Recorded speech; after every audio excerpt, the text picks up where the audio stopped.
Check, check, 1, 2. So we say good afternoon, ladies and gentlemen. We thank you for being here on time. And we just want to let you know that we're craving your patience for about 5 more minutes, and then we will begin. Is that okay? Please. Please and thank you. Please and thank you. We're throwing ourselves on your mercy. Thank you very much for your patience.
Good afternoon, everyone.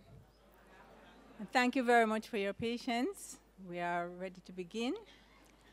Let me welcome the Chairman of the Board of Directors of GraceKennedy Limited, Professor Gordon Shirley, the Group Chief Executive Officer of GraceKennedy Limited, Senator Don Webby, the Honorable Minister of Education, Senator Ruel Reid, members of the Board of Directors of GraceKennedy Limited and the GraceKennedy Foundation, our lecturer, Professor Marvin Reid, and members of his family, members of the Diplomatic Corps, representatives of the food and nutrition sector, members of the media, distinguished guests, colleagues, students, friends all, welcome.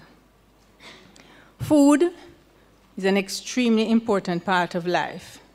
It's more important to others than to some than to others, but we eat because we must in order to maintain life and health. We eat because food is delicious. We eat to celebrate the special moments of our lives. And today, more than ever, food has become a major element of entertainment as foodies travel the world to tantalize their taste buds with exotic dishes. We in Jamaica have a number of food festivals, and our restaurant scene grows daily. But even as some of us indulge ourselves, how many of us truly understand how the food we eat interacts with our bodies to provide the correct nutritional balance?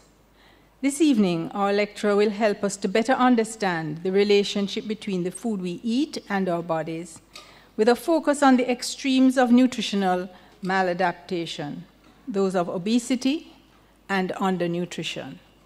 So first off, let me extend a very special welcome to our lecturer, Professor Marvin Reid. Professor Reid is no stranger to our lecture series, as he has been a loyal attendee and as one of the earliest recipients of the GraceKennedy Jamaica Scholarship. He has been in close touch with us for many, many years. When the GraceKennedy Foundation Lecture Committee decided to address the subject of nutrition, there was no doubt whatsoever about who the most appropriate candidate for lecturer would be. Welcome to directors and staff of the foundation and of our parent company, GraceKennedy, who consistently supports the efforts of the foundation. We're happy to see those of you who have made this lecture a part of your annual activities and visit with us year after year. Significant members of this group are our secondary and tertiary students, their teachers and lecturers. Many of you have traveled miles into Kingston, and we feel privileged by the effort you have made to be here with us. I know that there are also many who are joining us for the very first time, and we bid you a very special welcome. I promise that you too will join our body of returning guests. We have a special group of students today that I would like to acknowledge. Leading up to the lecture, the GraceKennedy Foundation launched the Choose My Plate online competition, which targeted schools that have a food and nutrition program. This afternoon, we have with us the winners of the competition for each county. The winning schools will receive $75,000 for equipment for their food and nutrition labs, and the students and their teachers will each receive $5,000 gift vouchers, compliments of high-low food stores. We welcome members of the media who will ensure that the debate about dietary choices continues in our print and electronic media. We are happy also to have a virtual audience, and we welcome those of you who are joining us via the internet stream.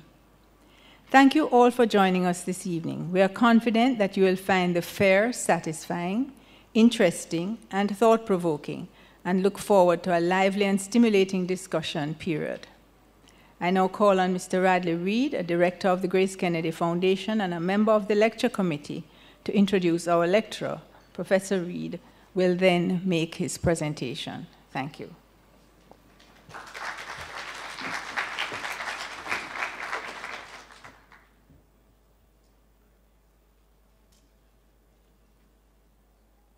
I endorse the protocol that has been established.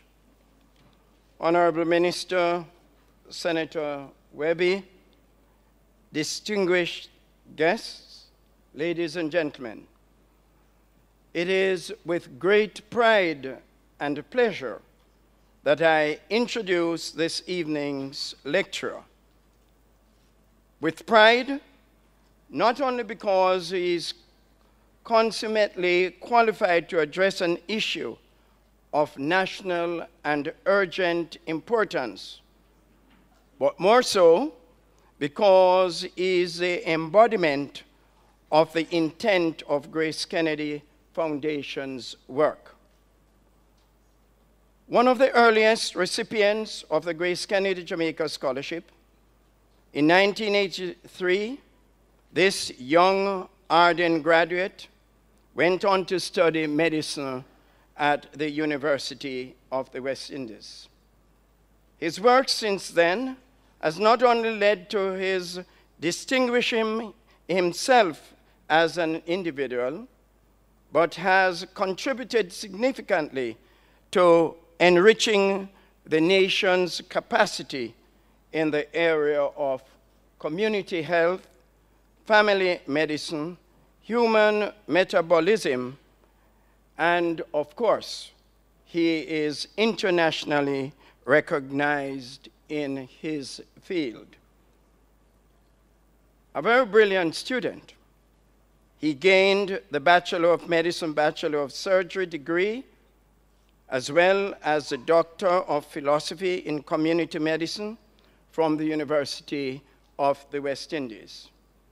This was followed by studies in clinical nutrition at the University of Southampton in the United Kingdom and postdoctoral studies at the Baylor College of Medicine in Texas.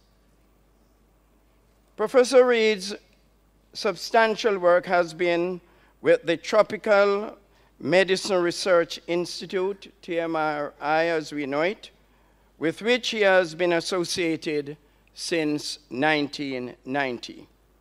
He was promoted to the rank of professor in 2009, and since 2013 has been the director of the Tropical Metabolism Research Unit, TMRU, an arm of TMRI.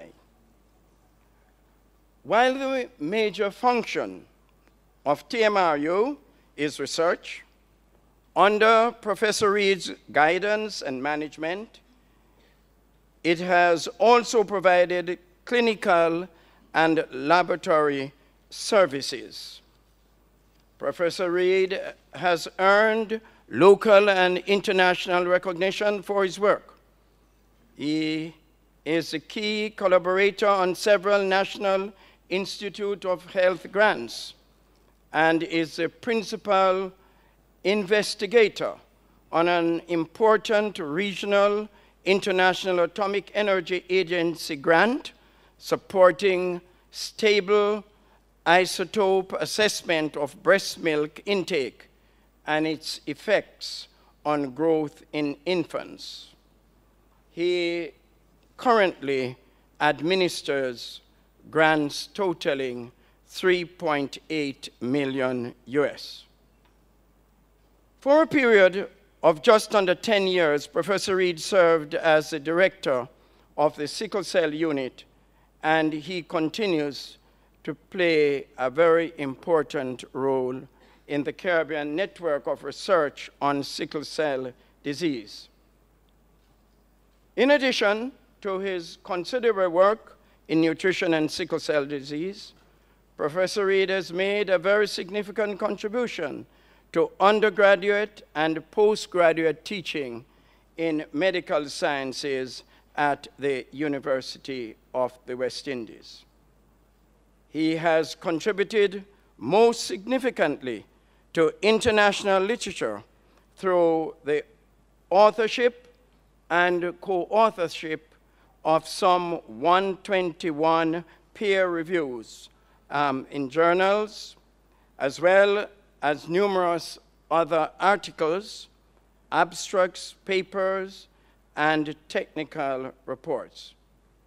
He has also served as reviewer of a number of prestigious medical journals, including the West Indian Medical Journal.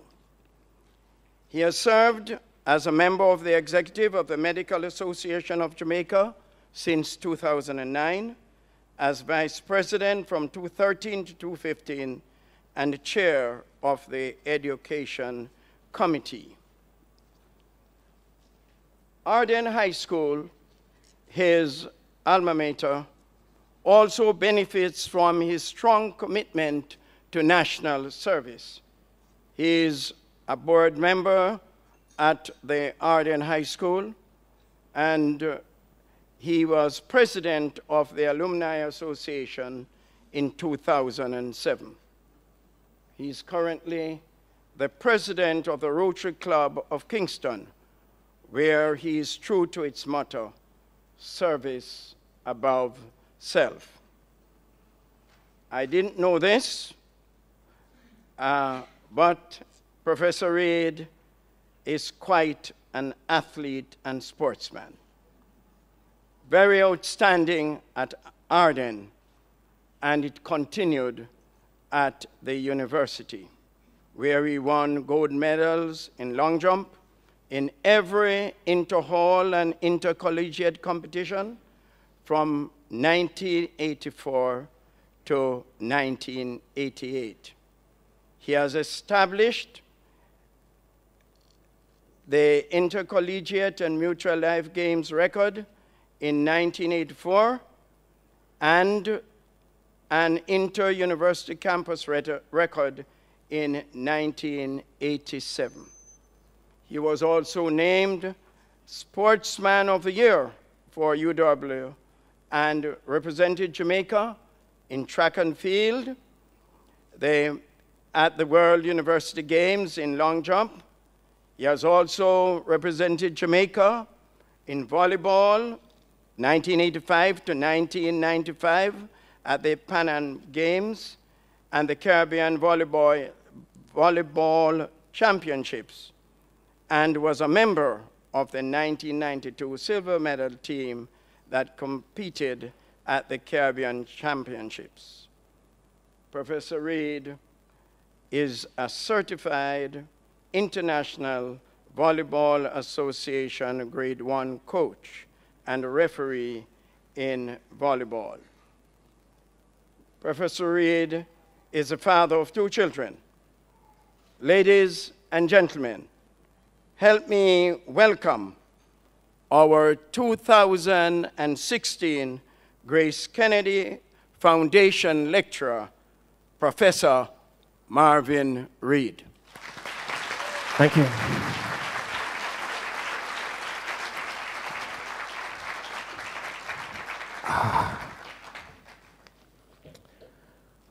Okay, then. Let's see if I can get these things in order. Shift this a little bit over that side. Put this right here, and I'm good. Professor Elso Leorini, Master of Ceremonies, Senators, I see here Minister Royal Reid, Minister of Education and Information, Senator Webby, CEO Grace Group. I see my former boss. I'm told you're seconded. Professor Gordon Shirley. He's gone on to bigger and greater things with the Port Authority. And my family, Mommy, Antoinette, Fina, how are you doing? Members of the audience, good evening. You got a long introduction to me a while ago. And I could tell you, I could summarize that introduction in perhaps one line. Ladies and gentlemen, Marvin Reid, AOB. And for those of you who are not familiar with AOB, AOB means ardent whole boy.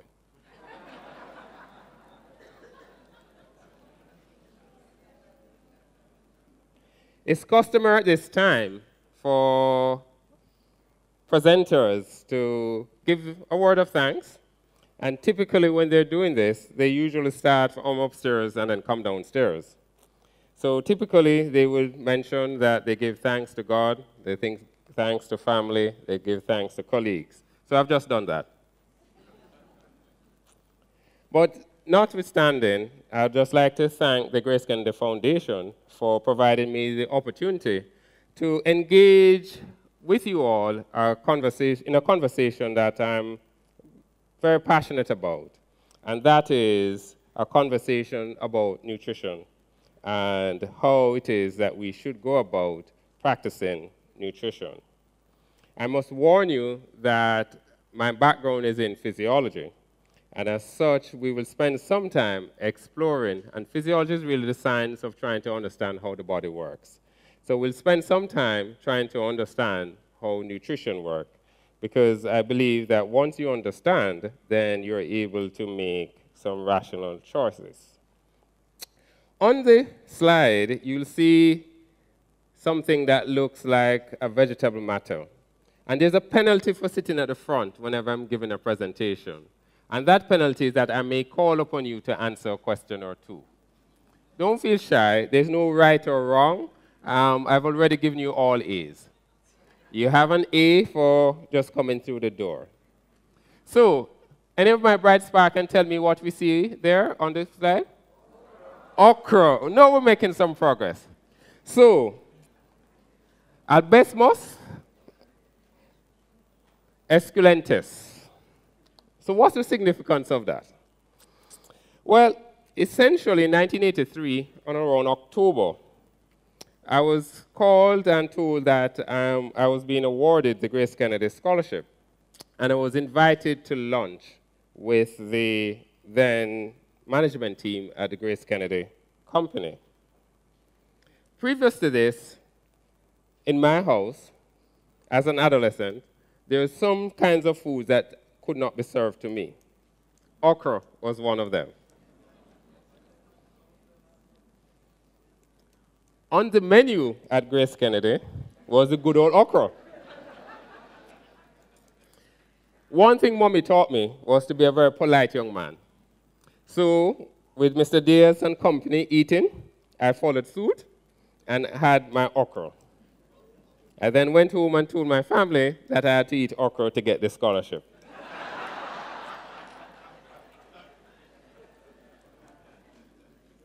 I like, when I'm doing nutrition experiments or nutrition lectures, to declare my interest. And I could say that I have no shares in any food company, well, except for Grace. But GraceKennedy and I go back on around 1983, but prior to the scholarship. They were the first company that offered me a summer job. So they offered me a summer job and stationed me at the YMCA. They gave me a summer job for 2 weeks. And Sir Webby, they paid me the princely sum of 50 Jamaican dollars per fortnight. So, for you young ones, that translates in today's dollars to about $3,400 per fortnight. So, GraceKennedy and I go back a good distance. The next slide really speaks to TMRU. And why have I put up a slide about TMRU? It's commonly accepted that Jamaica is well-renowned for culture and sports. But what is little appreciated is that Jamaica is well-renowned for science as well. And there's little celebration about this, and this is one of the sub-themes of my talk this evening, because most of the data that I'll be presenting comes from work that we have done at TMRU. And I make no apologies for that. I think we've done some good work. We recognize that up north, there are some people who, as part of their campaign, is proclaiming that they want to make America great. But I have some news for him. Jamaica has beat him to the punch. We're already great. So, in discussing the talk this evening, I thought, like a good lecturer, Professor Elsa would be very proud of me. I've stated what my objectives are.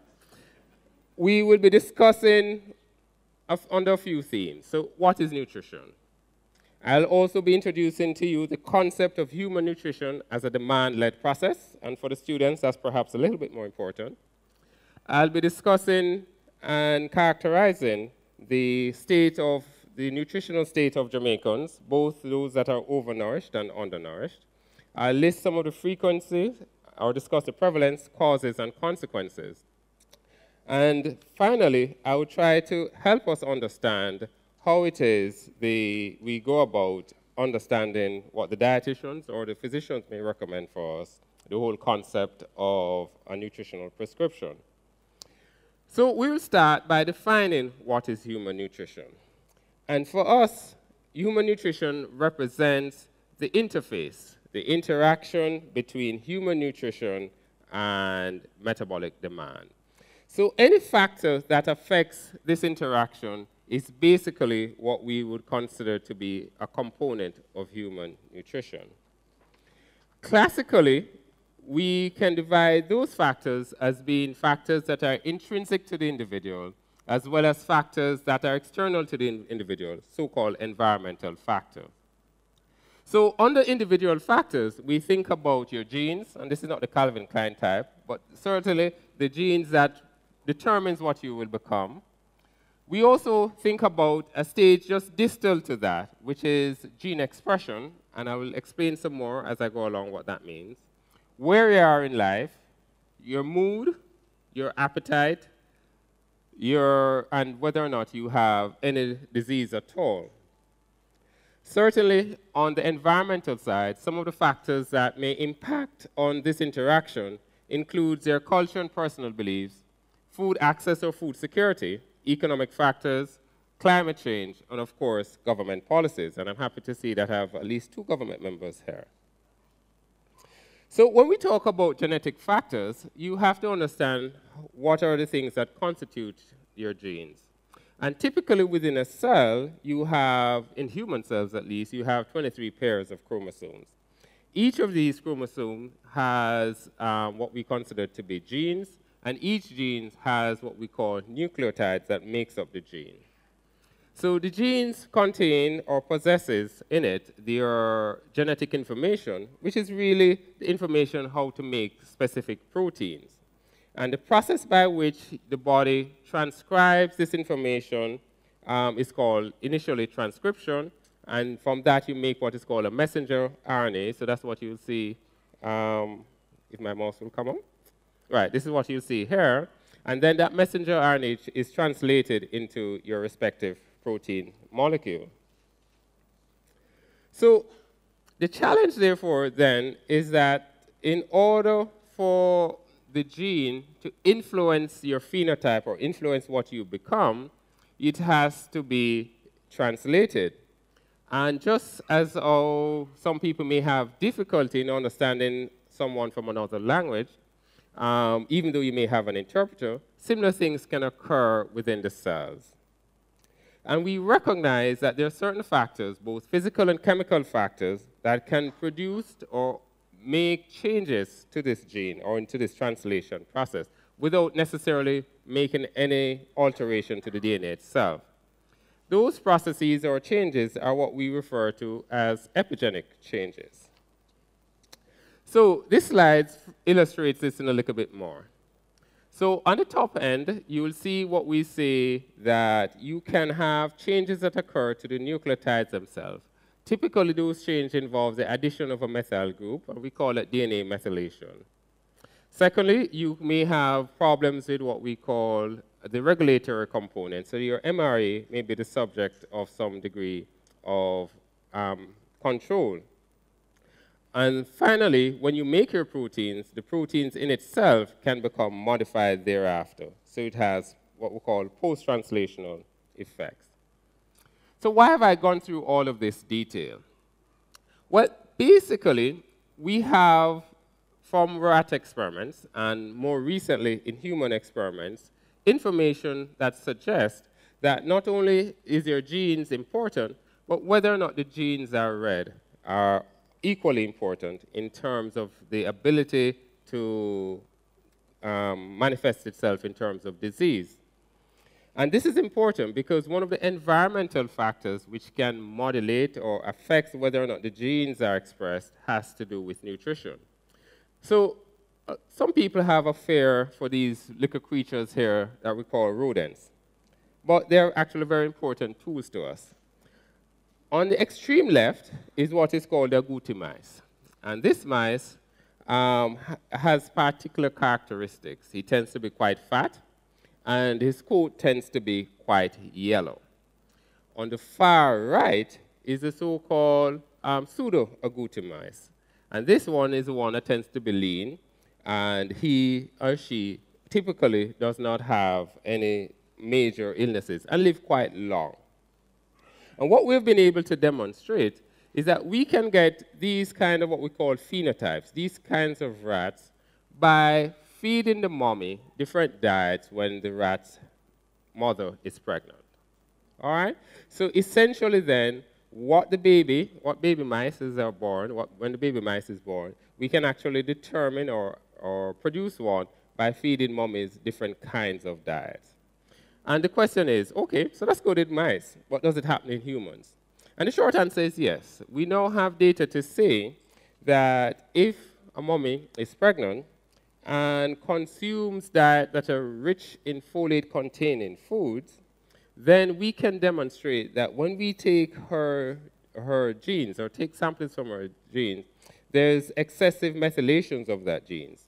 And that can translate, excess methylation in the fetal genes, and that can translate into difference in terms of the outcome of the baby. We all appreciate that as we age, we go through what is considered to be several life stages. So clearly we start from infancy, go through to childhood, go through to adulthood. One of the issues that we have, or one of the things that we have found, is that events that may occur in the earlier phase may have a domino effect throughout in the later phase.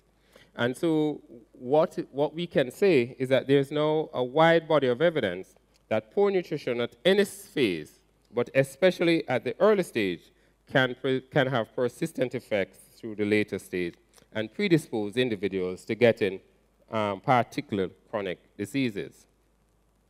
To test some of these ideas, in about 1992-93, the TMRU started a study which we call the TMRU Vulnerable Windows Cohort Study. And in this particular study, we went over to the antenatal clinic and we recruited 712 women, all pregnant. We followed all of these women throughout the course of their pregnancy until delivery. And we have subsequently been following up the offsprings of these children, of these women, as well as the mom themselves. So in the overall study, we ended up with roughly about 569 mother-baby combinations, which we have studied. And what have we found? Well, when we looked at the children when they were age 12, we found some interesting results. One of which was that their birth size. Those babies that were products of mommy, that had reasonable sized birth weight, ended up having what we call more truncal obesity, more belly fat when they were age 12. We also recognized that how the babies were fed subsequent to their birth, especially between 0 to 6 months, also predisposed them to having other cardiovascular intermediate factors, such as a higher blood pressure, as well as waist circumference. And similarly, their growth pattern between years 2 to 11 also affected their cardiovascular risk. So we say this to say that essentially how a pregnant mom is fed, as well as subsequent feeding whilst the child is growing, will contribute ultimately to the predisposition of a child or an individual to get some of what we call the chronic cardiovascular disorders. We all recognize that mood affects how we eat. Those of us will recognize that once it is that we become hungry, we become quite irritable. The physiological mechanism behind that is, of course, the fact that there is a relationship between some of the chemicals that the gut produces and the brain. Those individuals who have what we call the extremes of eating disorders, the anorexia nervosa and the bulimia, we think represent a preponderance of what we call negative somatic symptoms, and therefore this is manifested in this particular eating problem. We also know that certain chemicals in food affects our mood, and we can produce these in experimental situations. So, for example, the omega-3 fatty acid, tryptophan, folate, and some of the B vitamins in lab studies do directly affect your mood. Your appetite is another area of concern. We recognize that there are what we call some signals in the body that stimulates hunger, so we call these orexigenic signals, and we have some signals that stimulates fullness or satiety, and we call that anorexigenic signals. The appetite center in the brain is the center that controls whether you feel hungry or whether you feel full, and that receives inputs from many sources, chief of which is from your gut, but also from other areas in your brain. We also recognize that in some disorders, dysfunction of your appetite can exacerbate or make these disorders worse, as well as it may even contribute to the disorder manifesting itself. So for example, many of us are familiar with relatives or friends who may have cancer. And one of the features of terminal cancers is that no matter what, they don't eat. And so we recognize that in these particular conditions, the control of the appetite center is gone awry. So when we speak about lifestyle, which is the sixth individual factor, we're really talking about the balance of activity between work and leisure, as well as the consumption of socially accepted drugs such as alcohol and tobacco. Notice I haven't put marijuana here, but it might soon reach the list. So this we know directly affects whether or not we eat or don't eat. I've already mentioned the effect of disease, and disease operates by either increasing your metabolic rate, affecting your appetite, affecting your ability to digest or absorb food, as well as your ability to metabolize food. When we start talking about the environmental factors, our own beliefs affect whether or not we eat and that interaction. So the sociologists propose a concept they call norms, which is really our understanding of what is expected of us as acceptable behavior. And we think that these norms allow us to choose foods that are safe, facilitate food sharing, as well as to facilitate food choices. Climate change is a big issue. Just driving over, there's a news alert that the 2015 was the hottest year. 2016 is likely to break that. And February, the change in the Earth temperature was about 1.5 degrees Celsius more. The long and short is that climate change affects food production and food security. And we're all familiar that after any natural disaster, whether it be a hurricane or famine, that there may be, or even war, there may be issues with food availability and food security. A very touchy topic, but public policy. Policies are generally effected through a combination of laws, taxations, and incentives. There's been a move afoot internationally, and some countries in the Caribbean have actually started to follow suit, which is to, since it is that a lot of the obesity problems in countries are thought to be due to increased consumption of sugar-sweetened beverages, to try and see if we can dissuade individuals from consuming those things. And one method of doing it is to make it more expensive to purchase. And so some institutions or some states' jurisdiction have instituted what they call a sugar tax. Within the Caribbean, Barbados has decided to follow the international trend, and they introduced a sugar tax last year. Jamaica is not there yet. So, to summarize where we are now, essentially what we have said so far is that human nutrition represents the interaction between your dietary input as well as what we call your metabolic demand. And we have discussed some of the factors that may affect the things that go in. Briefly, we discussed your genes and their expression, your mood, your appetite, lifestyle, and diseases. On the extrinsic or environmental side, we discuss culture, climate change, and public policy. So when you eat, essentially your diet then will provide you with what we consider to be nutrients as well as other compounds. For the purposes of this lecture, we will focus mainly on the nutrients, but clearly when we're talking about the relationship between nutrition and cancer, the other compounds become very important.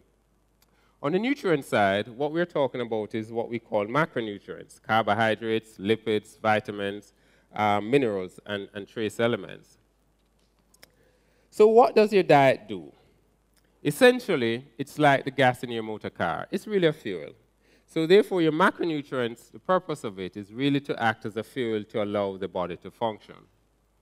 The additional functions, especially for trace elements and vitamins, is the provision of what we call specific nutrients to engage in specific reactions. An important concept that is related to the function of your diet is the so-called concept of turnover. And what that concept basically speaks to is that at no time, but at every time, there's always a consistent building up and breaking down of molecules within the body. So that's a very important process. So that process really leads us to the whole concept of what we call metabolic demand.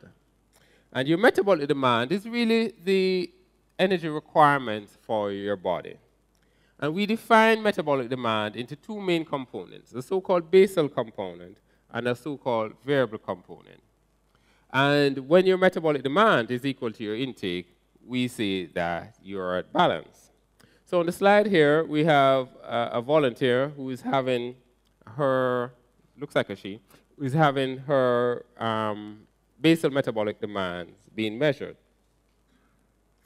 So the variable component of this metabolic demand involves the energy that is used to digest the food, the energy that is expended in physical activity, the energy that is used to maintain your body temperature, as well as the energy that is used for growth, especially in the pediatric population.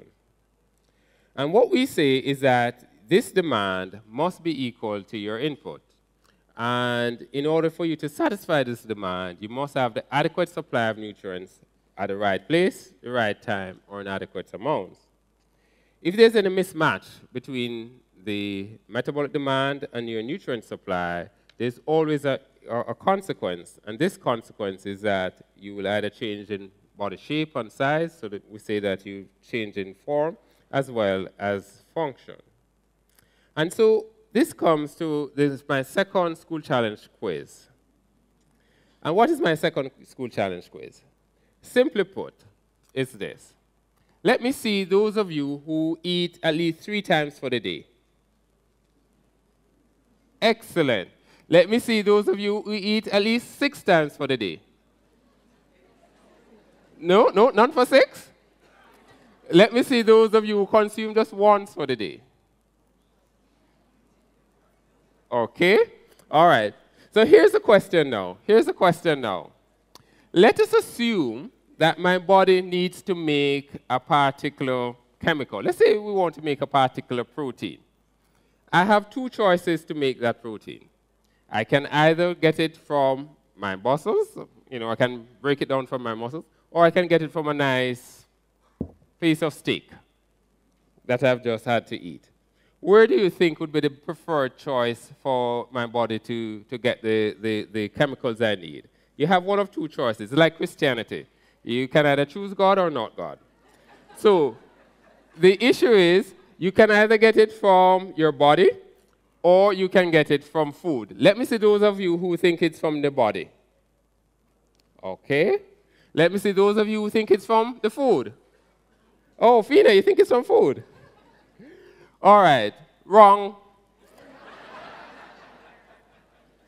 Remember, I prefaced my first comment by asking how many people had food 3 or 4 times for the day. I got a few hands, and we went up to 6 times. The basis of that is that you eat intermittently, right? Nobody eats continuously. You eat intermittently. We said that you always had a metabolic demand. The only time you have a metabolic demand of 0 is when you're dead. All right? So it means that at every single second, your body has to be providing for itself. So in truth and in fact, it cannot wait until you eat. You actually, when you eat, is replacing food that your body has already used. All right? So in essence, the things that determine how your body works is really how you're structured. All right? So, and the answer is on the slide. Your metabolic demand is a continuous process. It never stops. It never sleeps. Some people would like to think that they're bankers like that. It never stops. It never sleeps. Do you have a bank? Oh, isn't that so? Right. So your metabolic demand is always a continuous entity. Your diet, however, is intermittent. And hence, to satisfy your metabolic demand, your immediate source of supply always comes from your body. We therefore eat to replenish our body stores. So it means, therefore, that if our body stores is not adequate, we may end up with a mismatch. And there's a functional cost to that. We may continue to lose weight. So you have gotten the first part of what we call the principles of nutrition. So we all are now on the same page. So now we can then now move to trying to understand the whole concept of what we call overnutrition and undernutrition and how they are in Jamaica. The first thing first is that as nutritionists, we like to assess your status. And there are certain tools that we use or have at our disposal to make some assessment of your status. One of these tools is to measure what we consider to be your body proportions or your body dimensions. And so we'll do things like your height, your weight. We'll measure circumferences such as your mid-upper arm circumference or even your waist circumference. We can assess what we call the chemical components in your body. So we can look, for example, at the concentration of certain proteins like albumin or retinol binding protein or some other chemical. We can use imaging techniques. So we can do what is called a DEXA scan or an ultrasound or an MRI. And those can tell us, how much muscle you have, how much fat you have, and where they are. We may also use what we call biophysical techniques. So these are techniques that are based on physics principles. And the one most commonly used is what is called a bioelectrical impedance measurements. Some of us may be familiar with this because some of us buy some scales, and when we stand on those scales, it tells us what % of body fat we have. It's really using what we call these biophysical principles to give an estimate as to the amount of fat.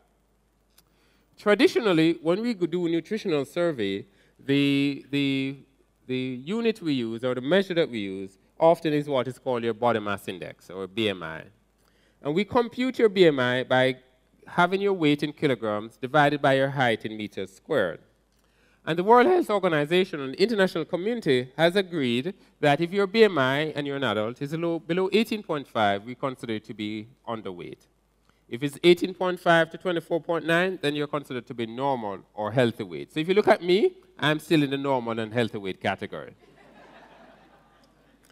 If you're above that, so you're between 25 to 29.9, we consider you to be overweight, so you're getting fluffy.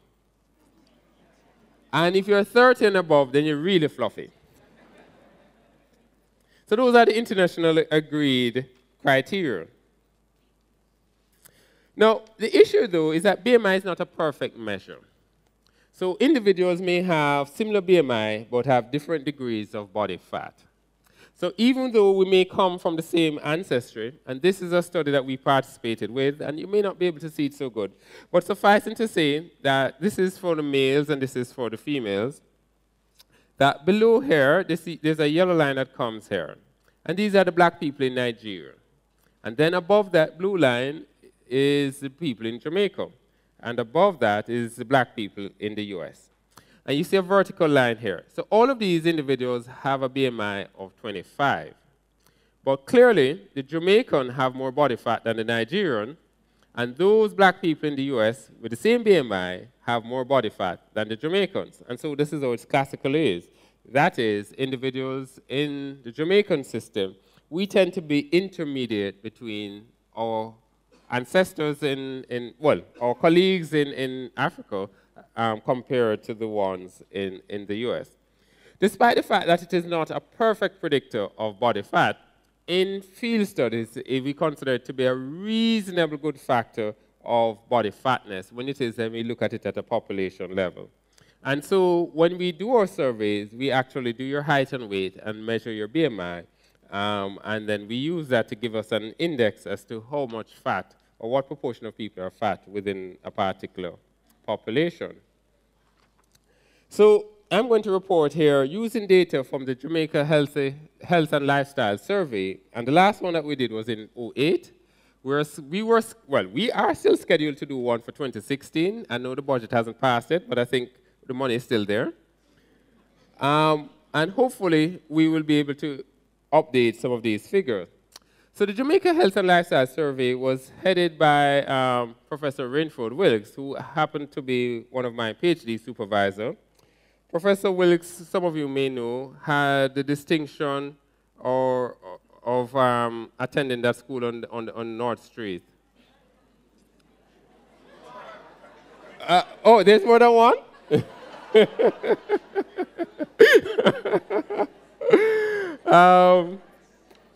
Yeah, no. He actually went to KC. Those of you who would know.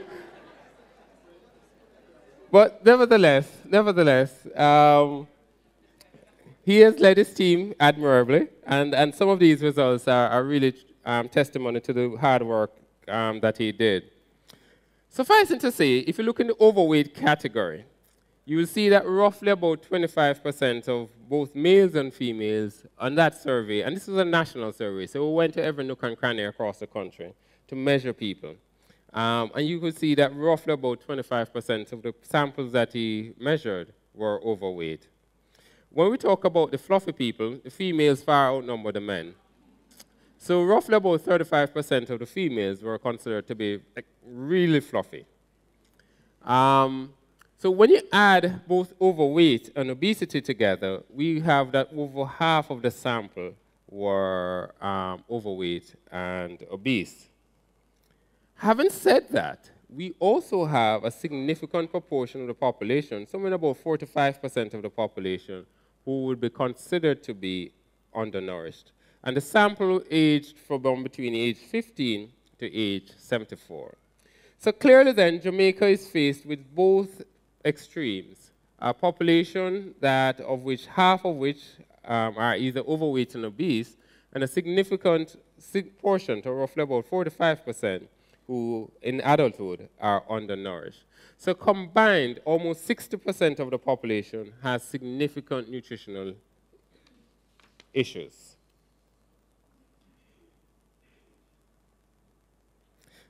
So, as I mentioned,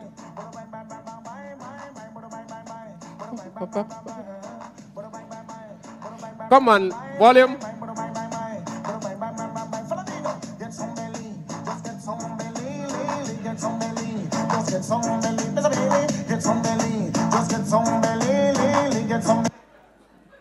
All right, truncal obesity is also a problem, all right? 70% of women with central obesity we found have had truncal obesity, as well as about 20% of the men, all right? All right, Art Admiral Bailey, all right? The challenge you have with truncal obesity is that it's also a risk factor for cardiovascular disorder. As a matter of fact, some people think, don't like to use the term, but it's actually the worst kind of fat to have. I see my colleague, Professor Boyne, in the audience. He likes to use the term adiposity. What's that big term you use? Yeah, keep it simple. All right. So let's talk some money now. I see Senator Webber in here, and I hear he's a money man. Between 2000 and 2010, the economists estimate that just looking at two of the outcomes of obesity, which is hypertension and diabetes, Jamaica spent upwards of or close to 6% of GDP just to deal with just those two issues. Trinidad spent a little bit more than us. That's because they had oil money. In another year or two, it's going to be below us because they don't have no more oil. But that's another question. What does that 6% of GDP translate to? Essentially, it translates to roughly about 80 billion Jamaican dollars per year just to deal with these two particular conditions. In 2014, we were all excited about Chick-V because we all got our little pains and we were there bending up and stuff, and the private sector came out and said, Chick-V cost us $7 billion or 0.5% of GDP. But I'm here to tell you that whilst it was costing 0.5% of GDP, hypertension and diabetes was costing us $80 billion or 6% of your GDP. So which one do you think is more important? Minister? All right. So the long and short is that they represent a significant burden on the health system. In fact, there was a study done by the, what they call the Global Burden of Diseases, and they list the cardiovascular diseases, hypertension, diabetes, ischemic heart disease, as affecting, in terms of the effect on what they call disability life years, as in the top 5 in the Jamaican context, and was responsible for about 25% of the health burden for the country. So the long and short about it is that it's not as dramatic. It doesn't cause you to have pain and crimple up and stuff. It doesn't scare people much because it's very insidious, but the long and short is that it's a very expensive proposition for us. So I've spent some time discussing the whole issue of what happens in adulthood. But what about children? Children are just as significant in the scheme of things. The estimates that we have, which are relatively old, says that in the Jamaican context, roughly about 6% of our children are probably overweight. Many Caribbean countries, including Jamaica, as I said, are observing this increased prevalence in obesity. Now, when it is that we look for the rest of the Caribbean, some of the more recent estimates puts it at about 28 to 35% in some of the Caribbean countries. The particular alarming issue in Jamaica, though, is that when we looked at obesity in children, say 7 to 8 years, and then we measured them again when they're about 11 to 12 years, we found that the rates were moving from anywhere from about 3.5 when they were 7 to about 9.5% when they're about 11 to 12. So in essence, then, as they're getting older, they're getting fatter. So I mentioned that our data suggested that we're probably about 6% overweight. The global data suggests that on an average, if we average out most countries, in children 0 to 5, the global prevalence is about 4.2%. So it says that within the Jamaican context, we are actually above the global figures. So it's a cause for concern. So essentially, not only are we talking about obesity in the old folks, but we also, our children are getting fatter. So when we look at dietary intakes now, so why are we getting fat? We tend to do studies comparing people who are fat versus people who are not so fat and look at what it is that they're consuming. For the most part, we have not been able to distinguish or determine that there are any major differences in terms of the gross energy intake between those of us who are fat versus those of us who are not so fat. We then decided to say, okay, is it some component of the diet itself? Is it that we're eating too much carbohydrate? Is it that we're eating too much fat relative to other ingredients? And so this data comes from some PhD work from one of our students, Dr. Smith, who sampled some individuals from Hope Pastures because they're near to us and the houses look kind of big, so we think they're a little bit affluent. And then we went to St. Mary on the banana plantation, and then we sampled some individuals who were hard working, chopping down the bananas and stuff. And then we looked at what both groups of individuals ate. And the long and short about it is that really and truly there's not much difference between their energy intakes. So here you'll see urban female and urban males. This is roughly where it is. And if you look at rural females and rural males, you see that roughly there's no much difference between them. So clearly the country people and the town people are eating the same thing. When we look at it in terms of the specific subgroups, carbohydrates, as well as fat, there's really no difference. So in summary then, what we're saying is that there are no major difference in the dietary pattern between persons living in rural communities and urban communities. What we did find, however, was that in both communities, things like vegetable and fruit consumptions were extremely low. In fact, we found that roughly about 90% of Jamaicans eat less than the recommended 3 servings of either fruits and vegetable in a day. So, as we said, people gain weight. And the reasons why they gain weight has to do with the fact that the balance between what they put in and what they expend in terms of physical activity is uneven, in that they expend less than what they do to gain weight. So let's look at physical activity. When we talk about physical activity, we talk about 2 main components, what is called non-exercise activity thermogenesis. And people may ask what that is. Well, really that's energy that you expend doing voluntary activities, such as walking, that's ambulation, your posture, your voluntary activity. So you know, for example, that I have a lot of NEAT, because even though I'm talking to you, I'm moving my hands all over the place, and so I'm getting some exercise.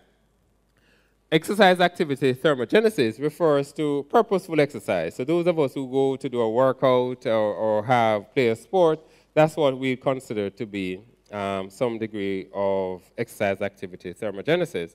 It is thought, for example, that individuals who may be predisposed to obesity, when it is that their NEAT energy is relatively low.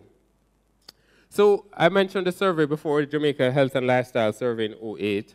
And here what we found was that the inactivity patterns across the samples was actually fairly high. And more males were a little bit more active than females. And so we think that perhaps it is an imbalance in physical activity between the two groups that may be contributing to the differential in obesity patterns between males and females. Of particular concern to us is that when we look at what we call weight change per year, one of the things that is a bit worrisome for us is that the group of individuals that is showing the most rapid change in weight are the people who have relatively normal BMI. So here we see that individuals who have relatively normal BMI of less than 25, they are gaining weight of about 2.4 kilos per year, which translates to roughly about 5 pounds per year.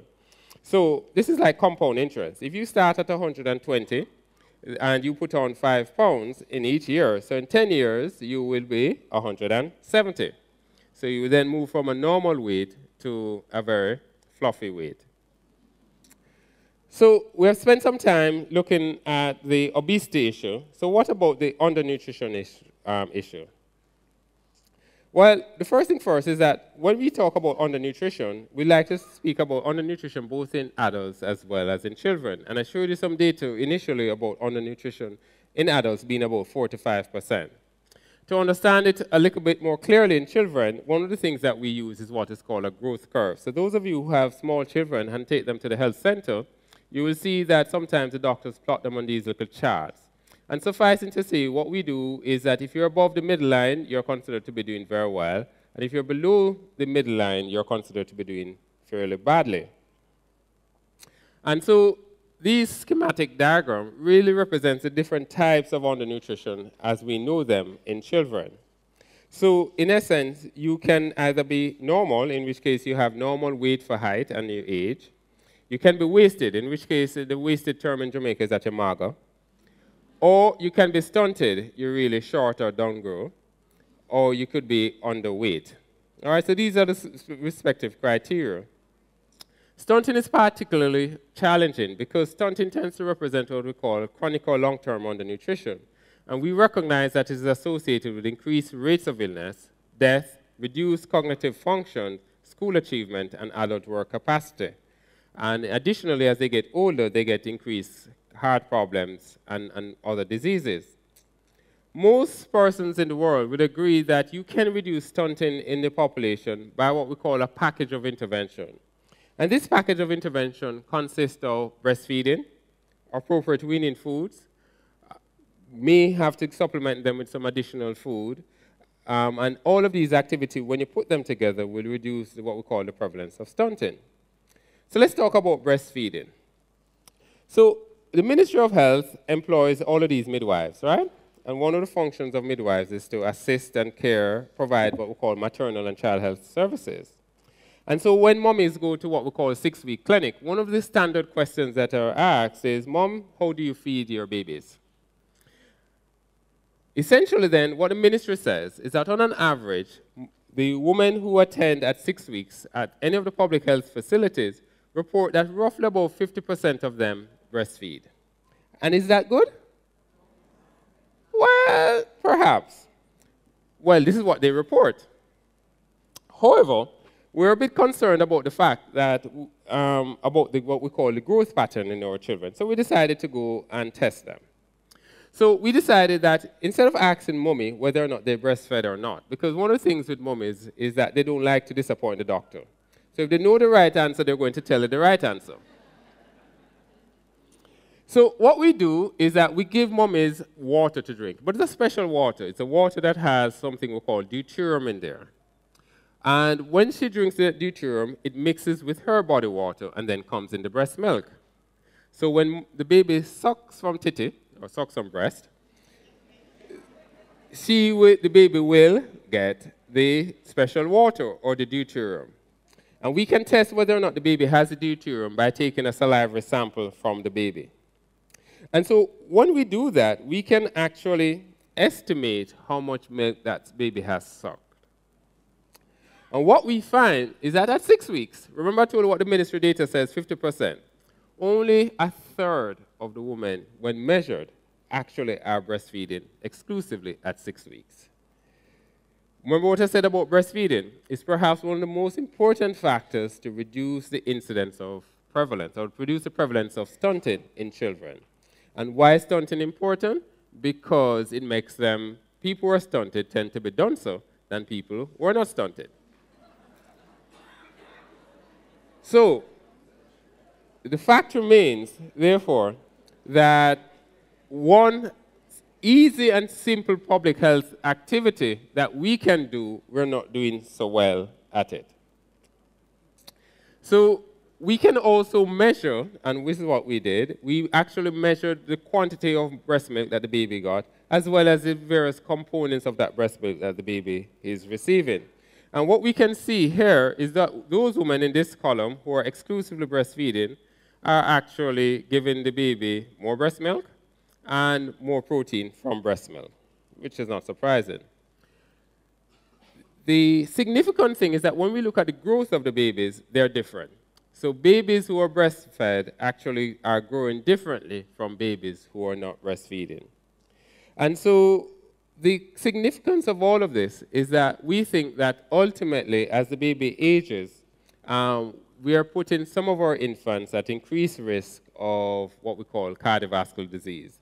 So a take-home message, mummies, is please breastfeed your babies.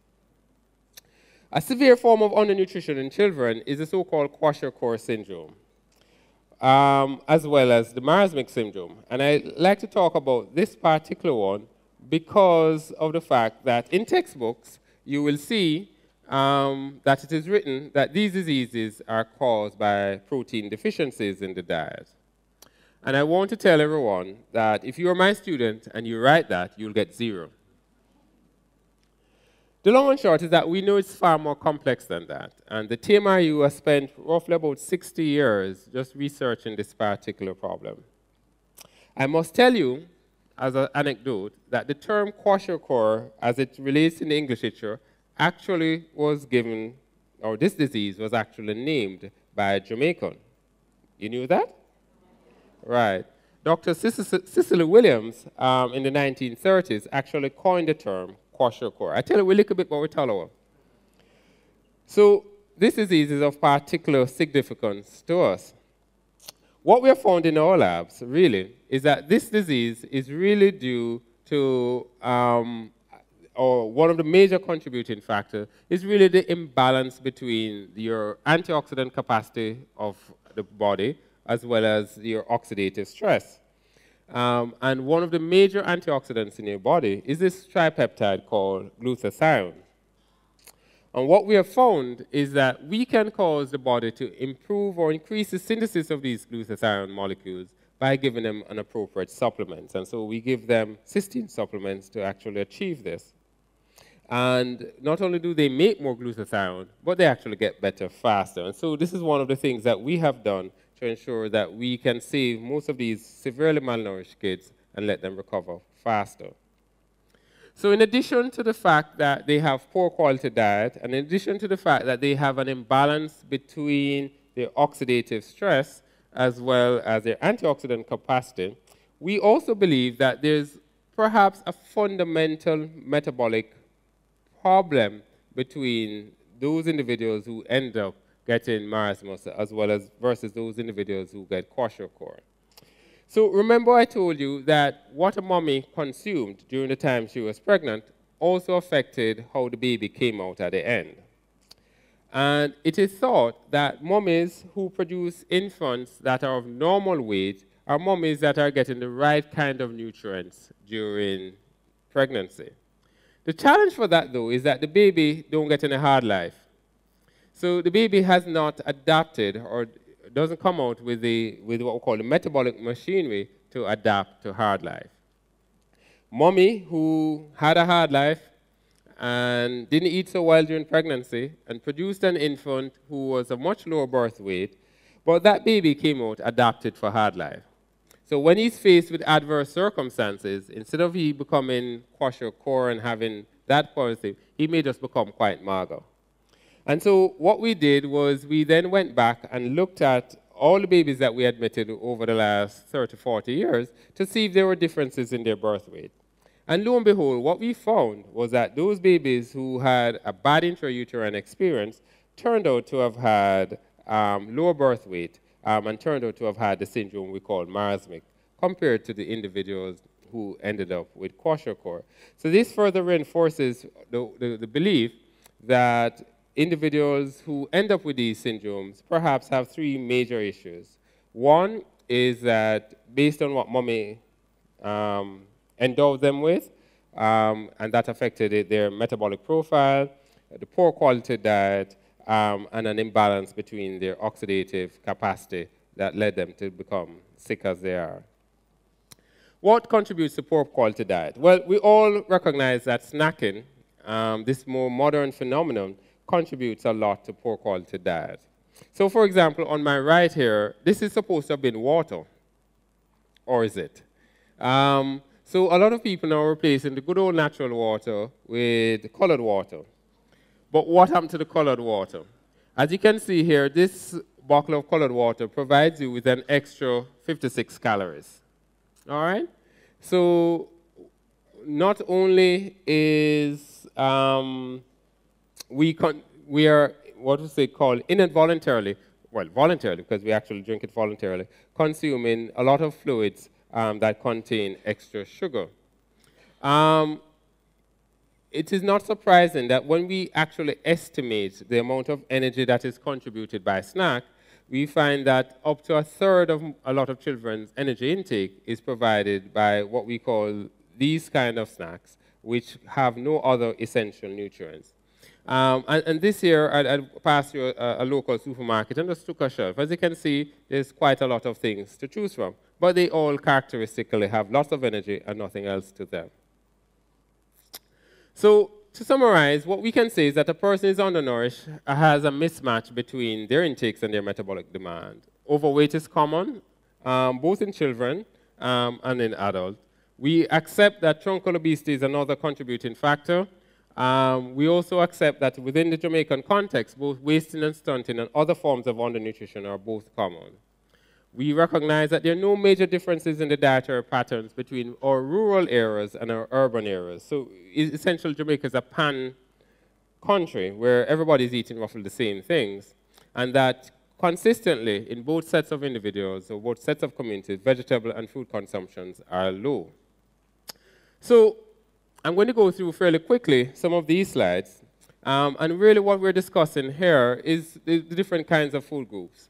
How many of you have gone to purchase some food from a restaurant and they will ask you, after they've given you the rice or whatever it is that they're giving you, and they've given you some meat, and you reach the vegetable section, they ask you, do you want vegetable or pasta? Right. So in essence, what they're doing is replacing all your vegetables with more carbohydrates. All right? So Jamaica is one of those countries that equate pasta with vegetables. So clearly there's some mix-up between what we consider an understanding of the various food groups. So quickly speaking, from our side, we say that you have cereals and staples, legumes, vegetables, fruits, food from animals, fats, oils. Those are the main food groups. The Ministry of Health has actually created what we call a food-based dietary guideline to try and assist us in making rational choices for our foods. And I would encourage, it's available on their website, if you can't get the book. I'll encourage everyone to have a read of it. So your staples will include your starchy fruits, your flour, your bananas, your breadfruit, all of those stuff. An important concept with starch, though, has to do with this whole concept of what we call glycemic index, which basically is just a measure of how much a quantity of this food raises your blood sugar. So to give you some rough ideas, cassava is almost as good as glucose in raising your blood glucose levels. That's why it has a high glycemic index. And your good old breadfruit has a relatively low glycemic index. The glycemic index is not the only thing. We also talk about what we call glycemic load, which is the glycemic index plus the amount that you consume. So even though you may eat a low glycemic index food like breadfruit, if you had the whole breadfruit, you would increase your blood sugar numbers quite high. Then we come about your vegetables. The important thing for your vegetables provides your fiber, your iron, and some vitamins. And the most important thing is the last bullet point. And what does the last bullet point say? It is affected by heat. And so fruits and vegetables, especially vegetables, are best consumed raw. But most of us like to go and boil out every living thing out of it, and then we consume it. And all we're getting is trash or fiber. All right? So that's essentially what you do. Fruits are a good source of vitamin C especially, and potassium. All right, your legumes are your peas and your beans and nuts. All right? So that's basically what it does. It provides you with high fiber. It doesn't contain all your amino acids, so you probably will have to eat additional sources of protein to get all the protein that you would need. Food from animals, so your meat, your poultry, your fish. And the big concern here now, when we talk about food, is the so-called apartheid system. You know what's the apartheid system? This is red meat versus the white meat. You heard about that one? Yeah, man. So some people say, I only eat white meat. And some people may say, I only eat red meat. And some people who are red want to be white. So, you know, you have the pork people who want it to become white. And the question then is, what is red and what is white? Part of that problem has to do with the professionals not having a very clear definitions of what is red and what is white. But typically, from a biological standpoint, any meat from a mammal is red. All right? And any meat from a non-mammal, so from a bird, is usually considered to be white meat. The pork people have a lobby, so what they want to say is that the redness is due to something called myoglobin. And since their myoglobin content is relatively low, they want to call it white meat. So they call it the other white meat. But the long and short about it is, it's red meat. All right, fats and oil, one of the things, a good source of that for us is our good old ackee and our pear. The next thing is really to understand what we mean by servings, because a serving to me might mean a different serving to you. If you ever go to some of these shops that sell food, you'd always hear the people quarreling with the servers to say they want more of this and they want more of that. So their concept of what a serving is clearly is warped. And what this slide was trying to show, even though it's not showing so well, is really what constitutes a serving. And a serving is going to be dependent upon the food group. So there's no fixed definition for it. So for example, if we're talking about a staple such as your carbohydrate source, one slice of bread would be considered to be a serving. If you were talking about your vegetable source, then we would consider it to be a cup of vegetable. If you were talking about a serving of milk, it would be half a cup of milk, or about 4 ounces. If you're talking about meat, most of us is like a chicken leg would consider to be a serving, but most of you want 3 pieces. So you go to Kentucky, buy a big deal. But that's not a serving. That's 3 servings. All right?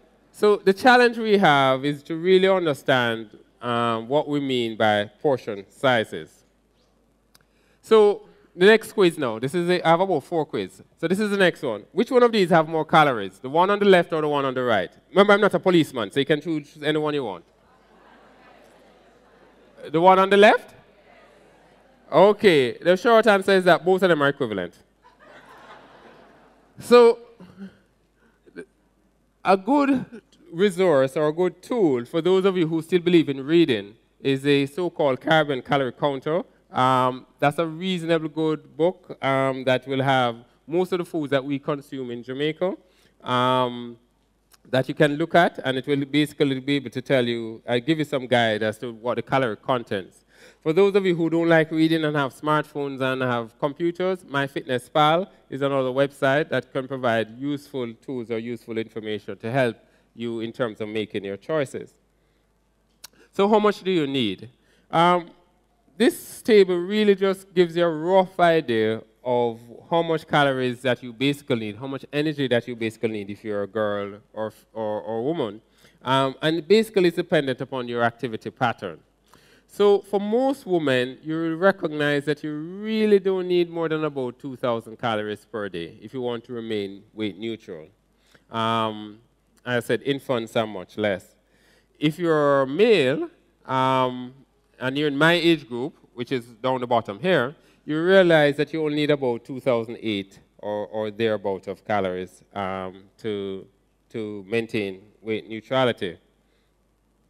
So in order for you to understand how you get that, you have to understand how to read the labels. So GraceKennedy, they have their food labels put on, and all the food manufacturers have great food labels put on. And the important thing is that you have to start reading first with the serving size. So the first thing that you look at on the label is to find out what the serving size is that it says. All right? And I'll give you an example later on about the serving size. The next thing, then you look at the things down this bottom side, this curve. These things you want to be in low numbers, all right? And these things down this bottom panel you want to get in high numbers. So this is some guessing time now. So if you take this little round bun, if you take this little round bun and you look at it, it will tell you that a serving size is actually 1/3 of a bun. I challenge you, you go and you get the round bun and you look at it, it will tell you that the serving size is 1/3 of a bun. And it will proudly display that a serving has 160 calories. All right? So if you take this round bun and think that you're only going to get 160 calories, you're going to get a fat awakening. So what it means is that just from this bun alone, you're going to get 480 calories. Then when you add the cheese, and I won't tell you which cheese to use, that's Mr. Webby here. But when you add the cheese to it, you're roughly getting about another 100 calories. So remember I told you, an average female needs how many? 2,000. And an average male needs probably about 3,000. So if they have a poor man burger, you know what's a poor man burger? Bun and cheese. So if they have a poor man burger, how many poor man burgers are they allowed? In the case of the woman, 4. And in the case of the man, 5. And that's it for the day. So clearly, nobody eats that small amount. So clearly what's going to happen is that we're going to have people getting fatter. So this slide is courtesy of my colleague, Dr. Susan Suarez, where she was trying to demonstrate how you could have moving from the unhealthy to the healthy. So in this one, all you have is a little sweetie, 4 biscuits, and a soda, and you end up with, you end up with 675 calories. And on the far right, she gave me a little promo done. So she have a Grace porridge here. You end up with 380 calories. All right? So the fact remains is that the ones on the left are not very filling, but one thing that they do provide you with is lots of calories. She also went on to show us how it is that we could fulfill the requirements to have 4 to 6 servings of vegetables per day. So if you wake up in the morning, have a little callaloo with an orange, you're good to go. In the afternoon, you snack on some broccoli and some tomatoes, 3 slices of tomato, you're good to go. And then in the evening, you have your little bowl of vegetables and your kneesberry, you're good to go. All right? Not me, Susie's the one who did this.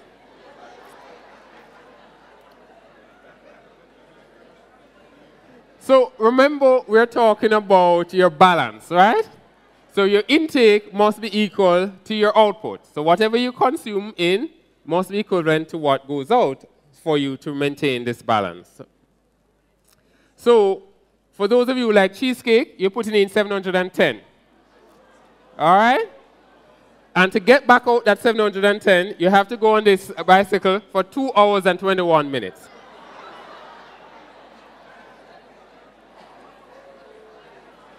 All right? We're not stopping you from eating your cheesecake, you know. Go ahead and have your cheesecake. But, you know, you have a 2-hour workout later on. Then, this is our box lunch. You know, one of the challenges that we face in this country is that, and I'm not making any excuses for them, but we often blame fast foods for our ills and the fact that we're getting fat. And so you'll often see in the literature that is the preponderance of all of these fast foods, and you all know them, that is causing us to get fat.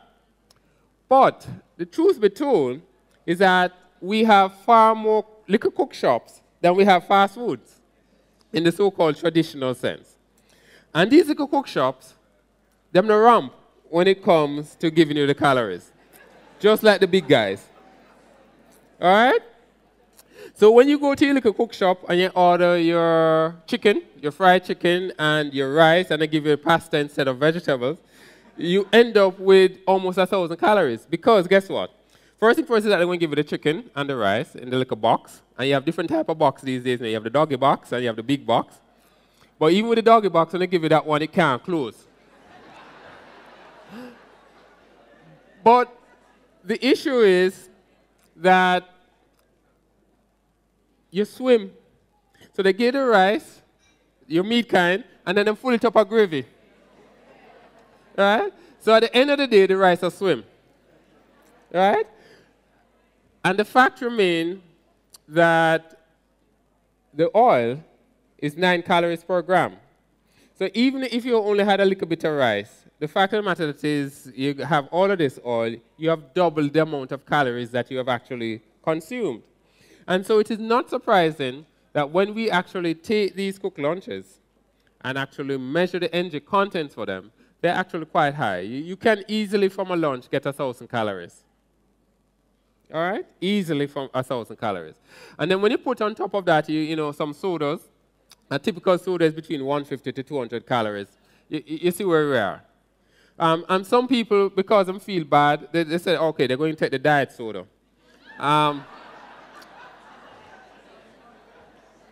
But the long and short is that they're still getting close to 1,000 calories anyway. All right?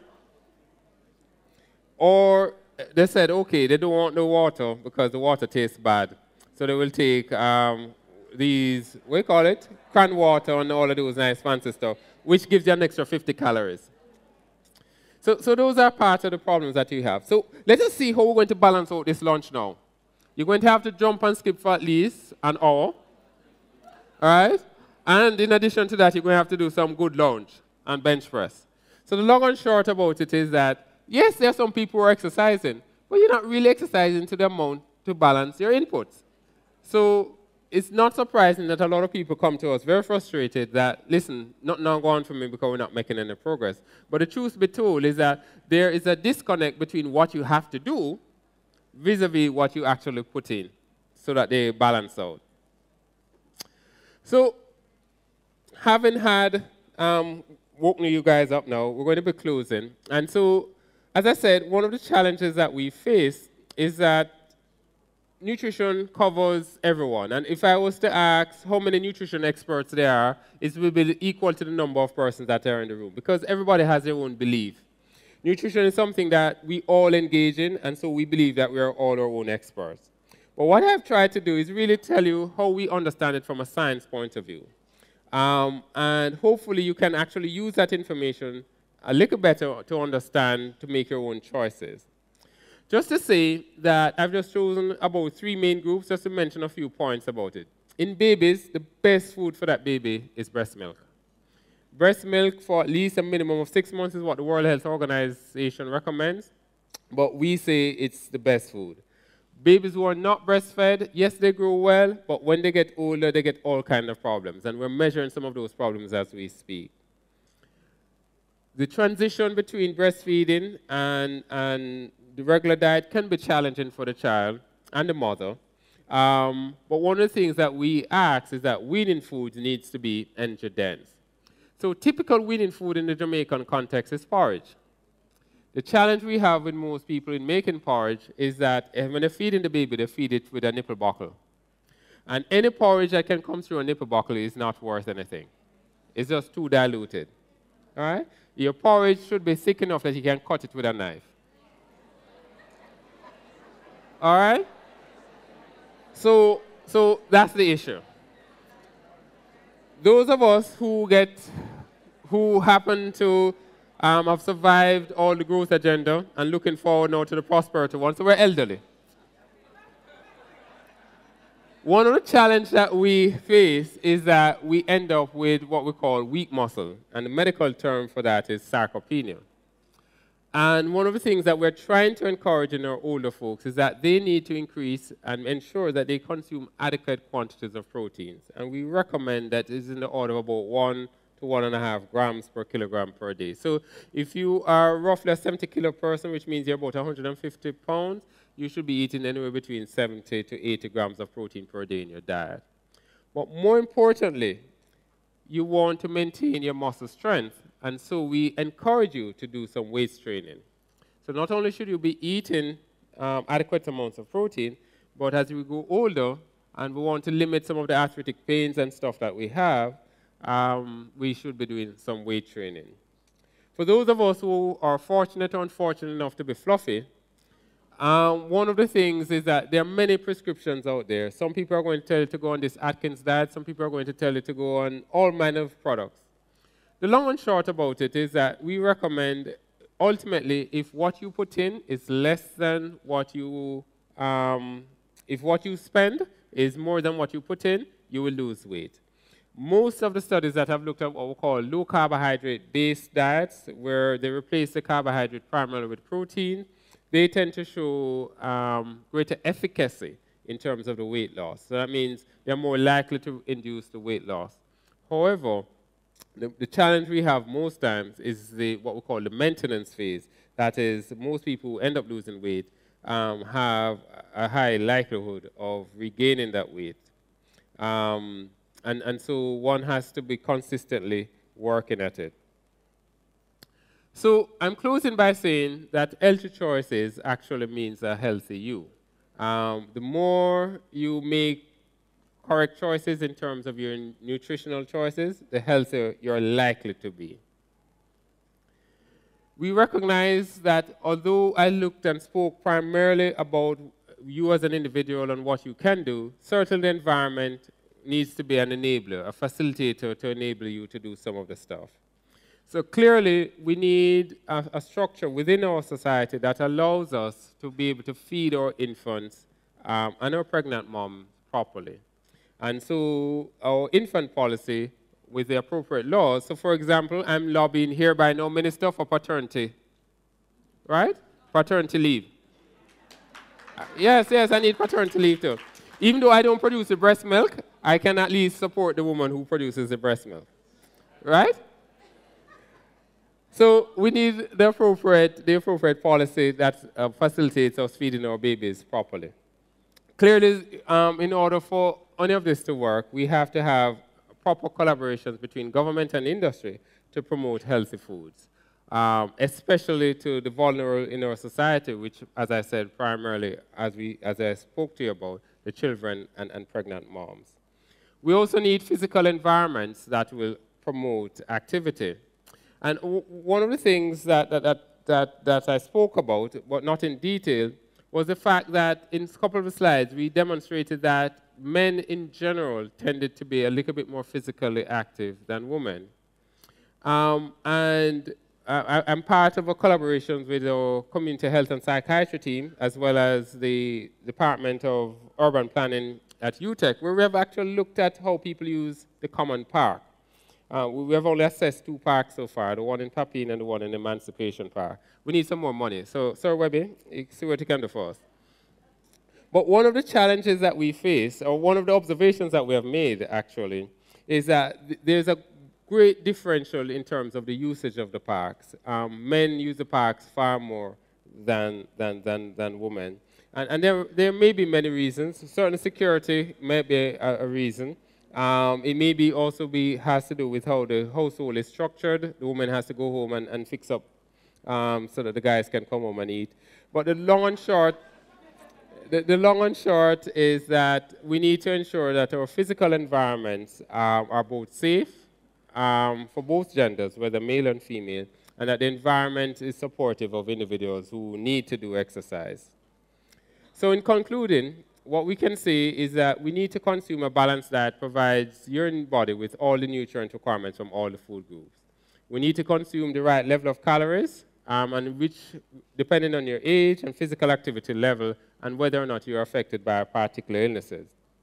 We need to strive to make physical activity part of our daily routine. Intensity is just as important as the amount. And what we're saying is that the recommendation is that you really should be aiming for at least 150 minutes of moderate intensity exercise per week. Thank you.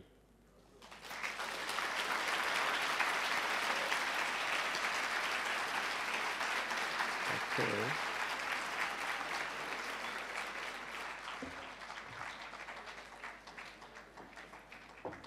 Oh, take it down.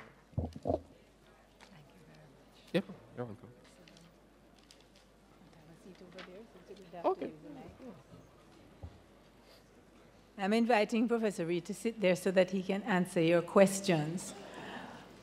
We have a brief question and answer period. I notice people have already aligned themselves close by the microphone because they want to be sure to get their questions answered. We're going to take 4 questions. Please, the people who are asking questions, could you ask just a single question for me so that others can get their questions in? Can you just state your name and ask the question to Professor Reid for me? And we can start here. Thank you. Andrea Blackwood Harriet. I need to clarify 2 things before I ask my question. The first thing is the studies between urban and rural population. Did you only study carbs and fats, or did I hear incorrectly? I didn't hear a study of protein intake. We studied everything. I just reported the carbs and fat for this audience, but we studied everything. Okay. Second question is on the nutrition primarily in children? No, 4% of adults we think are under. 4%. So the 45% you mentioned, 4% is in adult population. Yes, ma'am. All right. Great information. No, 2 clarifying questions. All right, go ahead. Informational. Sorry. Go ahead, quickly. And then. What's the question? The question is, in terms of where do you go next with the research? Because you're saying just make proper food choices when there's so many other factors now, in particular, the chemicals in the food and the implication of carbohydrate in particular, and what it does to the metabolic pathways. All right, so clearly I only had 45 minutes to make a presentation, but I will invite you to join our program at UWI. You spend 18 months and we can go into some more details. Suffice it to say that as it relates to what else can we do, this is just one component of the many things that we can do. As I said, the purpose of the talk today was not to be prescriptive, but really to start to engage you in general in a conversation about what you eat, and to try to provide you with the tools that you can make informed choices for yourself. It's a collective issue because we are all affected by it. We're affected by what our neighbors do. As I told you, we spend roughly $80 billion annually on just hypertension and diabetes. We could have been using that money doing other things. So what our neighbors do as well as what we do is important. And all I'm saying is that we need to start a conversation which basically says we have to start paying attention to things that we eat. All right? And in paying attention to the things that we eat, I've provided a framework for you to gauge what you eat. So what I'm saying is that you need to increase your fruits and vegetables. And if you increase it by 1 or 2 servings per day, that's an improvement. You need to limit the amount of what we call simple sugars that you're consuming. And if you can do that, that's also important. But to facilitate the environment, as I said, it needs a collaboration between private stakeholders, public stakeholders, and ourselves. Because one of the things is that we need to encourage them to make the investments in healthy choices and healthy foods. Right, thank you. Could I ask the persons who are waiting to give me, I'm going to take 3 or 4 questions and then ask Professor Reid to respond. Go ahead. Go ahead. Professor, as you said, what we eat is what makes us. But I want you to tell me something about this. A habit I need to break. But what is our calorie intake from a slice of bread, white, and ripe banana? All right. Susie, what's a slice of bread?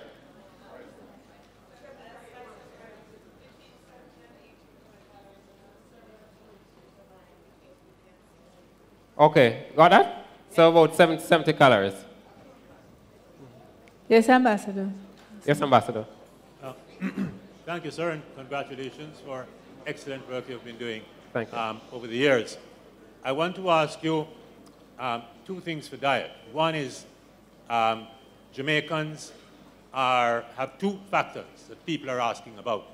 One is, how come we have the world's fastest athletes? Is it based on some sort of genetic, or does our diet have anything to do with it? And secondly, our high rate of trauma, murder. Would our diet be related to the fact that we have this tremendous rate of All right, so the short answer is that the truth be told is that the interaction between diet, let's start this way. We know there's a clear relationship between diet and sports performance, all right? So, which is why a lot of our elite athletes will put them on special diet. Now, whether or not their dietary patterns when they were developing has any impact on that is still open for question, and that's one of the reasons why we started a sports medicine program in terms of research. And so in another few years, the next GraceKennedy lecturer may be able to answer that question. But it's something that we're actively investigating. So I can't give you a specific answer, but it's one of the things that have been floated around that clearly it might be related to the things and what we eat and how we eat. The other question that you mentioned has to do with whether or not diet plays any role in the incidence of murders or trauma that we have. We recognize, and there's some evidence, both in lab animals as well as in human evidence, that there's a relation, you can modulate brain function through dietary interventions. And therefore, it may be, so I would not rule it out, that there may be a relationship between what we eat and what we call some of the psychological manifestations of our behavior. Good. Thank you very much, sir. All right. Can we have a question? I have one question.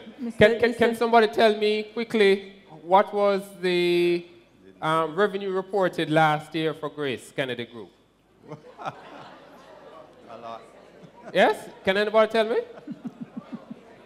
Roughly? Well, how much?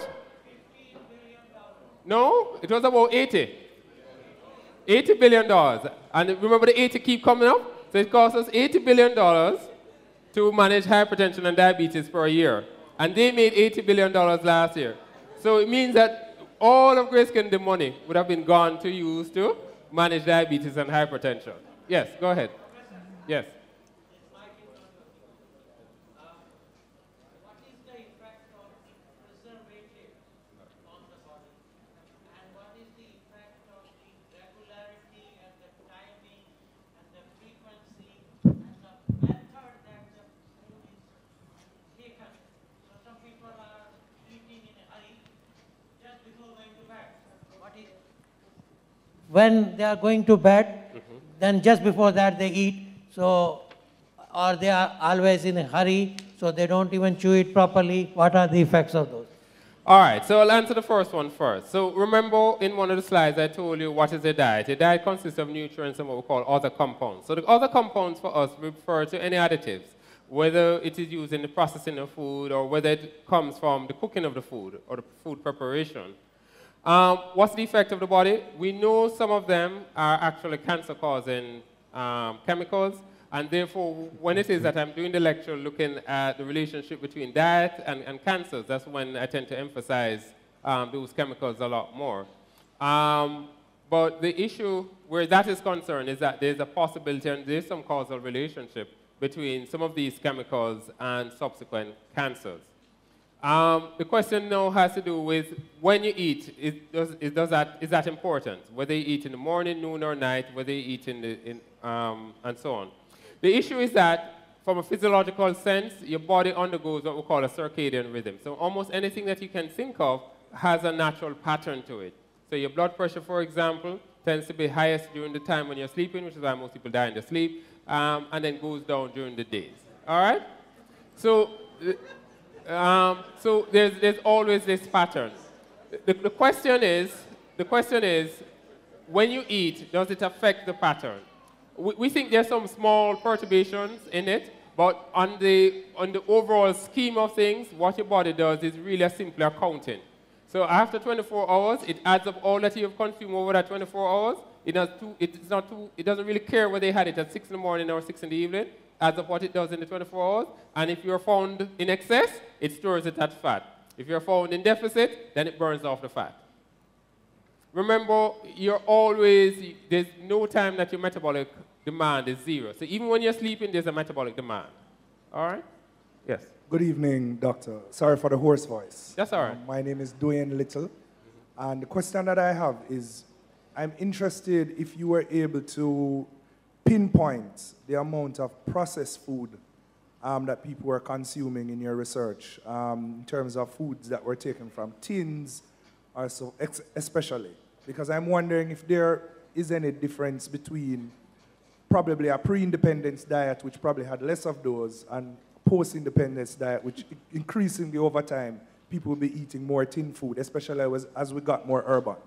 All right, so the long and short about it is that our dietary pattern has changed over time. So what we have said is that when we do our dietary assessments now, the issue is that the main difference is that we're consuming more sugar-containing beverages, higher incidence or consumption of snacks, and yes, we're consuming more of the processed foods. But the issue is, from our definition, anything that you have done, let's talk meat, for example, anything that you have done for meat in terms of whether or not to preserve it or to cook it is what we consider to be processing. So it's just the level of processing is different.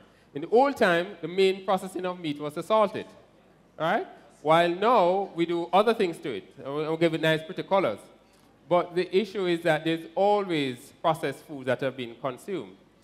Nowadays, what we've found, and when you look at the cancer literature, what it is saying is that, especially talking about meat, is that processed meats, a high consumption of processed meats, is related to the risk of you getting some forms of cancer, like colonic cancers. All right, so we have accepted that. So the vegetarians, or the absolute vegetarians amongst us, have that advantage. They don't have to worry about getting cancer of the colon. But people like me who love meat, I just do my colonoscopy.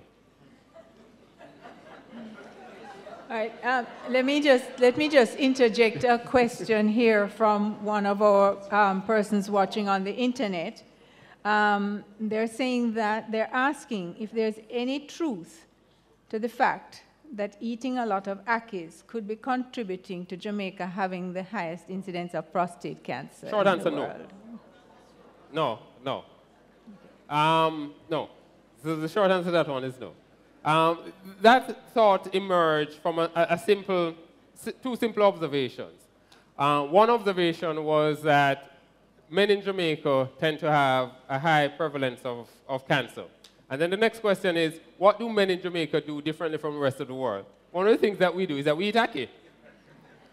All right? And so the thought was that ackee may be related to the prostate cancer. The short answer is no. Okay. Not hearing. Not hearing. Oh, my name is Annette Powell. I wanted to find out in the 70s.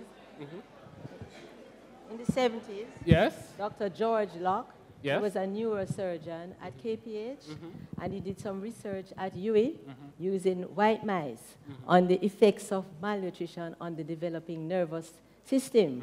So I wanted to find out if you could if you have copies of that research, and if you could work on it, because as he was a brain surgeon, you would have seen the effect. So he was doing this research.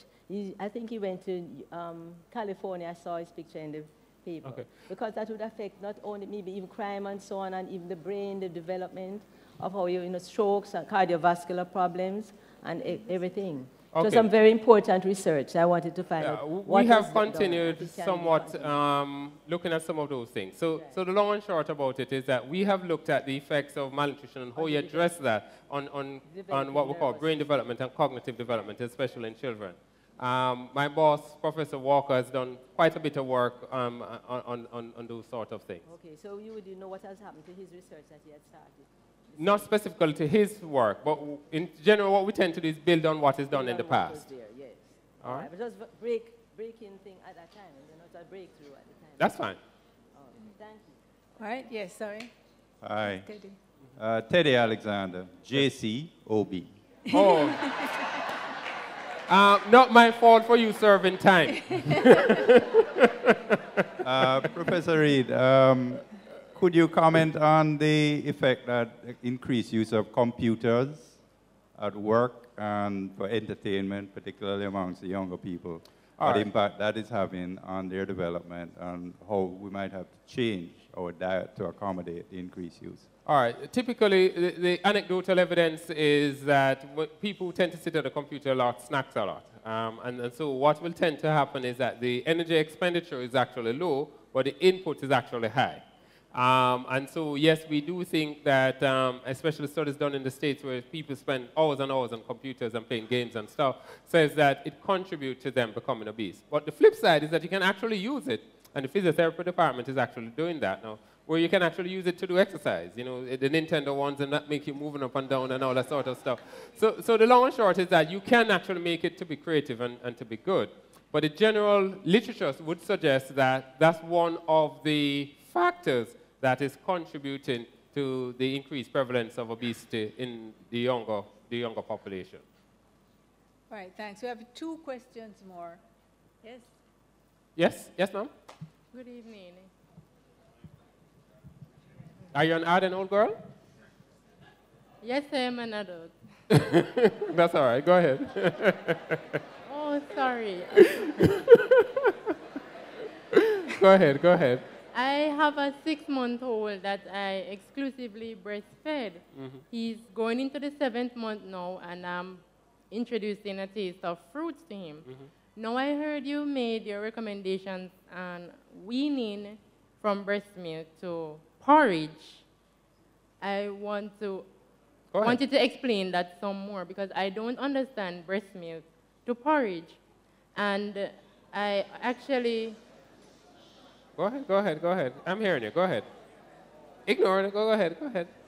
I watched a similar presentation that informed me that children are not able to digest complex carbohydrates until their molars are up. What is your take on that? All right, so very interesting sets of questions. So first thing first, congratulations. There's a good possibility that your child will be a bright fellow. All right? And that he will grow lean. All right? So the issue is that if you manage to breastfeed him for 6 months, there's a good possibility that as that child grows, he's going to grow slim and he's going to grow bright. So that's very good. The second part of your question, which is a problem for a lot of parents, is the weaning process, what to introduce them with and so on. The point I was actually making was that in the weaning process, one of the challenges that you face is that you want to continue them to continue to grow at a similar rate, that rate compared to when they were on breast milk. And so the point I was making is that in the Jamaican context, the most common weaning foods that we use tend to be porridge.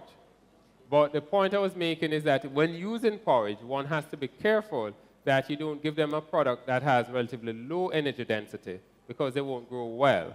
So that was the actual point I was making. Now, in terms of weaning food, most weaning foods are going to be cereal-based foods. That's just how it is.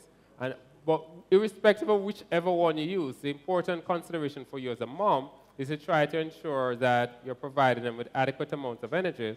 So if you're using a commercial one, then you would have to read the labels to see what the amount of energy that it contains. Or if you're making your own one, whether it be hominy, cornmeal, or oats, or whichever one, you need to ensure that a simple marker of how good it is how thick it is. All right, that's basically it.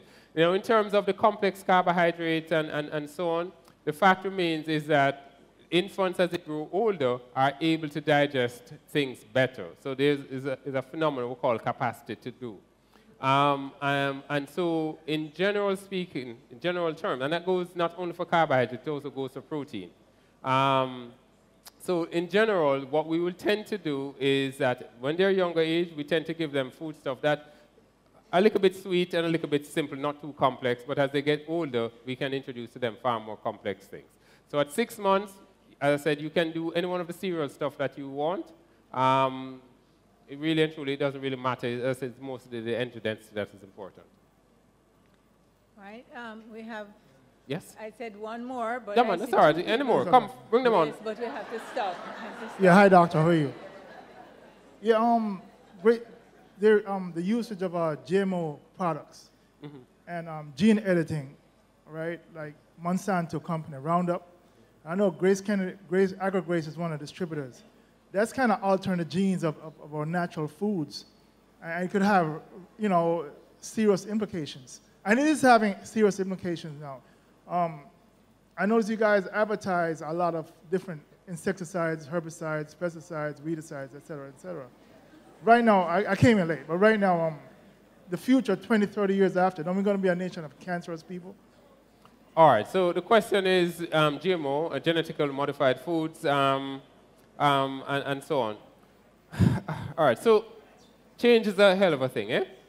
One of the challenges that we have is that whenever something is introduced, it creates quite a bit of anxiety. And part of it is that we're not very comfortable with it. We don't have enough data yet to say whether or not it is going to be good or whether or not it is going to be bad. I'm sorry, let me interject. It has been blamed on hyperactivity in kids in America, like Tyson Foods and the cereals, Kellogg's, and all those. You know, all right, so there are different types of studies. So I didn't go through this, all right? So whenever it is that you look at evidence, you have to look at evidence in what we call a critical manner. In our system of judgment, when we're looking at evidence, one of the first clues that we may have that something is related is what you call association study. And I give a classic example, one with African and Jamaican men. You look at that and you say, okay, you notice what is common in both groups, and you may say that there may be an effect. But you have to take it on other steps. So you will have to go to the stage where you can actually provide some experimental proof that what you have observed is actually related to your outcome. So in this case, for example, you have made an observation that individuals who are hyperactive may have consumed more GMO foods. And that's fine. That's a reasonable observation. And, the next thing then... All right, the next step now is that you have to take it to another level, which is you now then have to say whether or not you can reproduce in a controlled environment, giving them this food and noticing that effect. Otherwise, from that, it's just an observation without much supporting data. Okay. So the long and short about it is that with anything new, there's always going to be a potential harm as well as potential good. When hypertensive medications first came on the scene, this is the same cry. Are they going to be good or are they going to be bad? But as studies go on, we realize that the benefit far outweighs the risk. So where these foods are concerned, time will tell us as we do more and more experiments. Yes, go ahead. Yes, is it my turn? Yes. Well, just saying that maybe, my name's Georgie Kennedy. My husband's STGC. I'm the mother of 3 who are breastfed till at least the age of 1 year, and grandmother of 6, and they're all breastfed. There's a lot of people who could influence Jamaican policy on 2 counts. Just to back up my speaker who just went ahead of me, we should be looking at limiting insecticides in Jamaica. It's so tiny. Everything goes into the ground and everything gets ingested. The second thing about policy would be, why can't we have something that would bring down the cost of diabetes and hypertension, and that is increasing the length of maternity leave so that mothers could nurse for a year.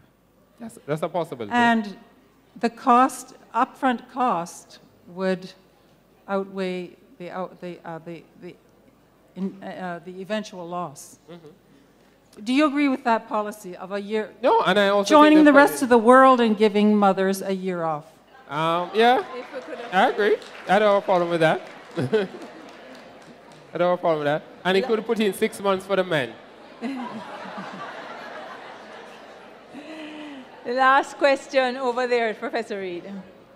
Oh, is that an Andrews girl? Yes. Oh, my sympathies. Yes. Hello. I was just wondering if mental activity has anything to do with energy expenditure in terms of your metabolic rate. Short answer is not really. The short answer is not really. And the reason why I'm so hesitant is the flip is not absolutely true. So for example, individuals who suffer from significant head injury or head trauma, they waste away very rapidly, very quickly. And one of the reasons is that their energy requirements is high when you're in hospital with a significant head trauma. But if you're talking about a normal, healthy individual, just comparing energy expenditure from, say, your brain vis-a-vis the rest of your body, the numbers are not that great. That's not great. So the short answer is that if you're just going to hope to do, mental arithmetics and stuff and hope that you can use that to increase your energy expenditure so that you can not gain weight, the short answer is that you're going to fail. Okay. Thank you very much. Please let us applaud Professor Reid. Thank you.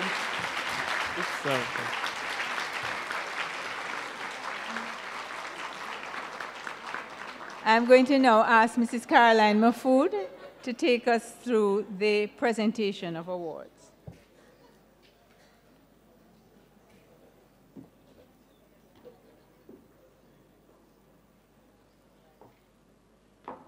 Okay, we've had a great lecture.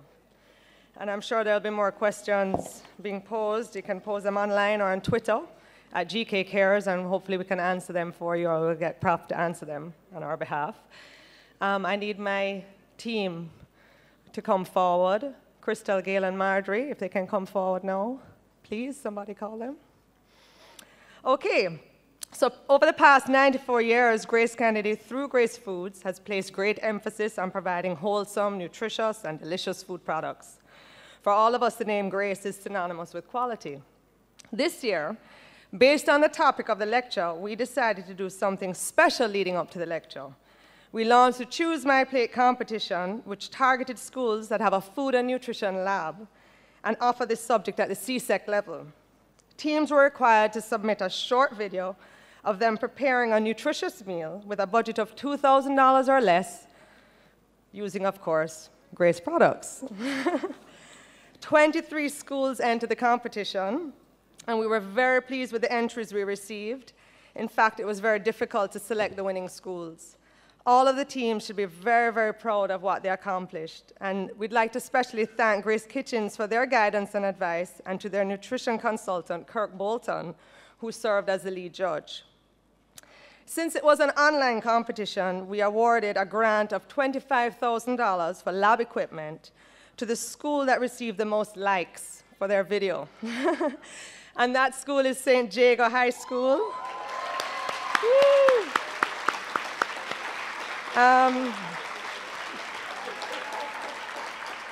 We would like to invite Mrs. Colette Price, the principal of St. Jago High School, and her little group of students to come forward to accept the award. And Professor Learine, if you could present this for us.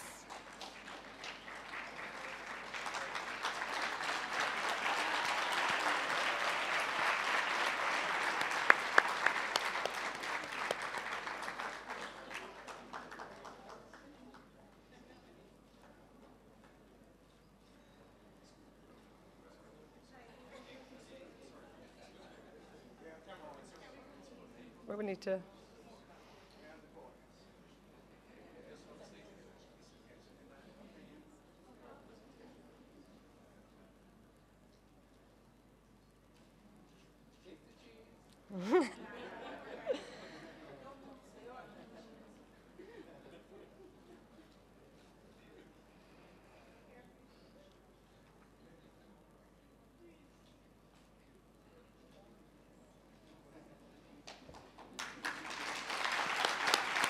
They did an outstanding video, and it was very close. They could have won the competition, very close. And now for our county winners, because we felt like we couldn't just give one prize to one winning school. We felt like we should spread it across the island. So the winning school from each county will get $75,000, a grant, towards their food and nutrition lab. And one special highlight for this competition is a kind sponsorship from Hilo food stores. Each member on the team and the teacher will receive a $5,000 gift voucher from Hilo Foods. So, as I announce the county winner, I would like you to take a look at the screen. We've done a little summary, because the videos were about 5 minutes long, so we did a little clip for you to get an idea of what they did. And then I'll ask the school to come forward to accept their prizes. Okay? Oh, I should tell you, the first school from the county of Cornwall, the winning school was from the parish of Westmoreland, the Godfrey Stewart High School. So we can play the video. Godfrey Stewart presents Choose My Plate. Hello, welcome to Choose My Plate. Today, grade 11 students will be preparing nutritious and economical meals for the family using Grace products. Our menu for today is steamed roast mackerel and beans, pina colada potato, checkered vegetable salad, fiesta dressing, and a la boire drink.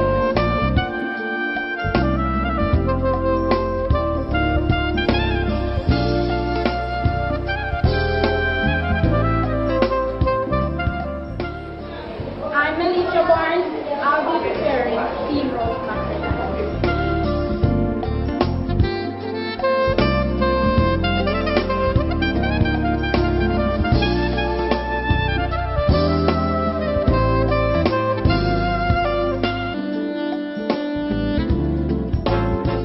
Today I'll be preparing pina colada potatoes.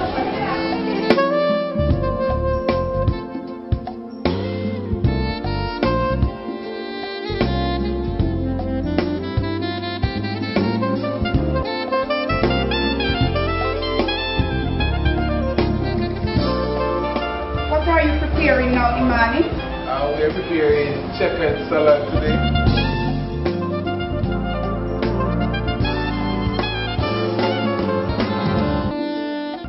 Amanda is the name, and the drink will be your game today, Amanda. What are you preparing for us today? Well, today I will be preparing a very healthy drink.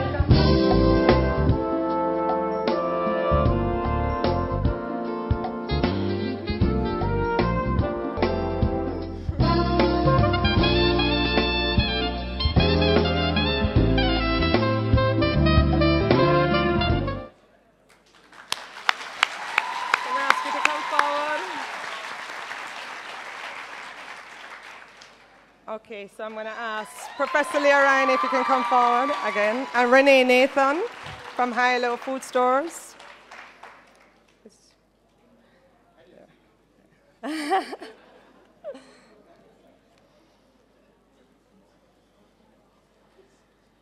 So Professor Leah Ryan is going to present them with their $75,000 grant.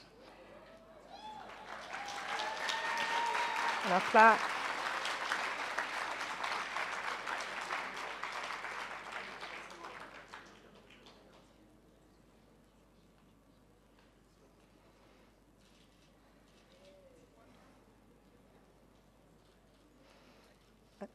Marjorie. And we have a gift basket for the teacher as well, because, you know, she has to carry home some more products. And then this is Renee Nathan, the general manager of Hilo Food Stores, presenting their gift vouchers.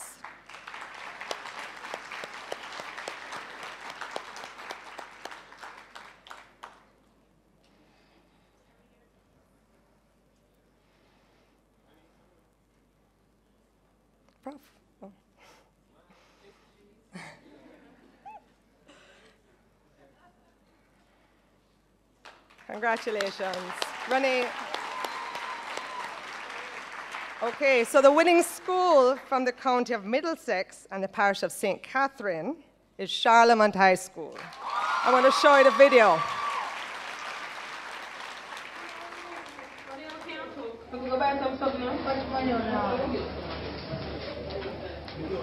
That looks like you're carrying a pot, man. Forward, no? Food be your medicine, your food. Blend up your carrot with the lettuce in a... Here are the items we'll be using to prepare our meal. I'm a big deal. You're my friend, I'm a big deal. Yeah, we're kinda important. For real. Oh yeah, I'm a big deal. And my friends are some big deals. Very, very, very important. For real. This has nothing to do with money or fame or vanity. This one is all about self-worth. So big up your chest and stand proud, and don't matter about nobody, no man no more than no man on this earth. So whether you walk or you a drive car, after if you're white or black like tar, me feel good in yourself, you're a star. Push up on no one and tell all the haters I'm a big deal. You're my friend, I'm a big deal. I'm if you tell you, yeah, we're kinda important. Okay. For real. Oh yeah, I'm a big deal. Believe me, my friends are some big deals. Okay. Very, very, very important. For very. For real. It's like you have the Prime Minister, and then you have way. That's how the other in a field. These are the finished dishes. I rock it. Ask anybody about it. 4.0 and the great point average. And we never cheat or copy if you get it. You know you have your dreams and nobody can stop it. Just walk out, bust a blank and say I'm a big deal. Very big deal. I'm a big deal. Okay. And Professor Shirley, could I ask you to come up and make this presentation for us? And Renee, you should just stay up here with us, please.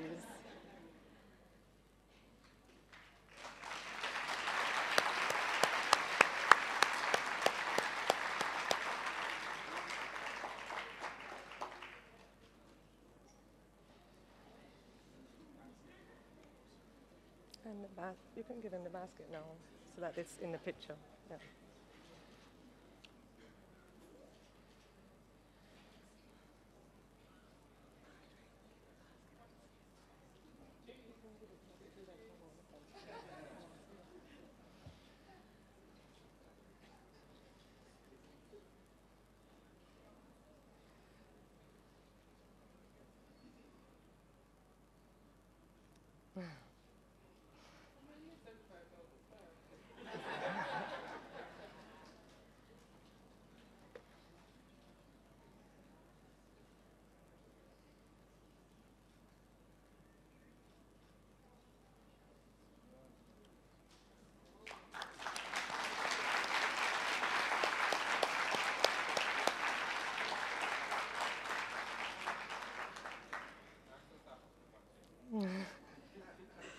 Thank you, Professor Shirley.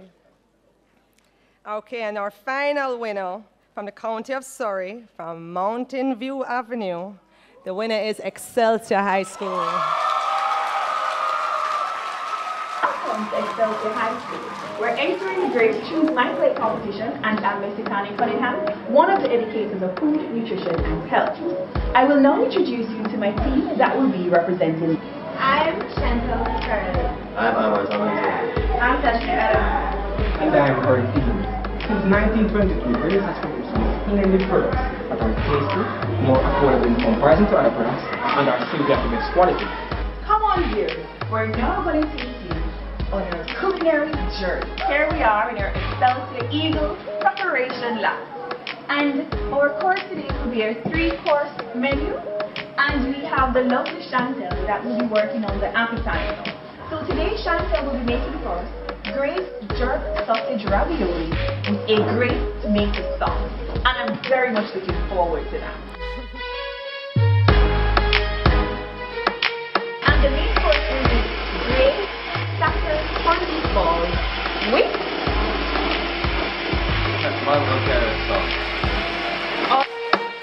and Tashley will be making for us today rice, dashi, and Grace tossed vegetable salad in sweet pepper sauce. We're using the main ingredient, Grace coconut milk, that contains all the nutrients that are known on coconut oil. I will now complete the meal by producing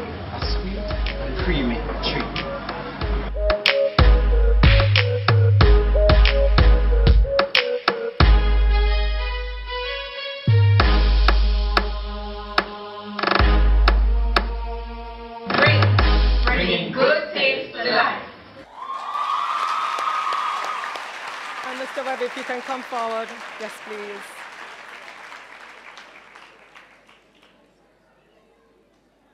Isn't it great? They were all so creative, very impressive.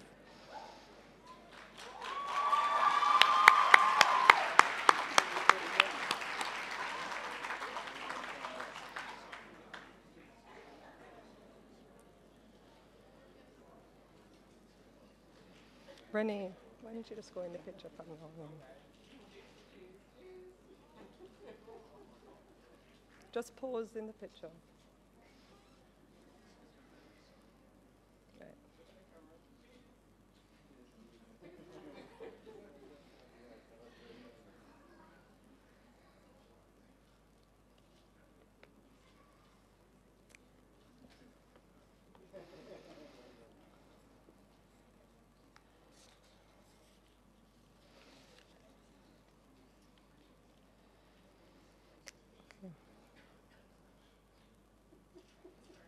Right.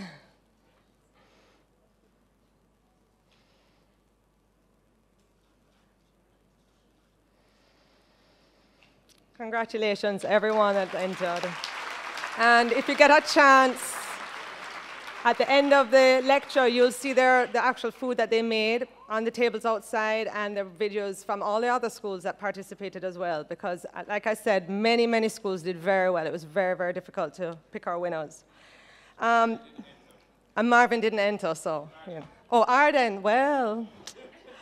The presentation this evening challenged us to consciously think about our dietary choices in order to ensure that we live long, healthy lives. In fact, the Choose My Plate competition reinforces the fact that healthy, nutritious meals can be made inexpensively while having a positive effect on our health. So I guess we're all going to avoid the refreshments outside right after. We're going to start tomorrow, Marvin. We're starting tomorrow. As you heard in the introduction, Professor Reid has major responsibilities at the University of the West Indies as a researcher, a lecturer, and the director of the TMRU. Preparing for the lecture is no small task, and it requires a lot of sacrifice. Of course, he could not have done it without the support of his family. And I would like to invite Antoinette Brown, his partner, to come forward and to receive a thank you gift from us. Surprise. You can present it. Oh, no, I'm sorry. Forgive me. Mr. Webby, could you please come forward?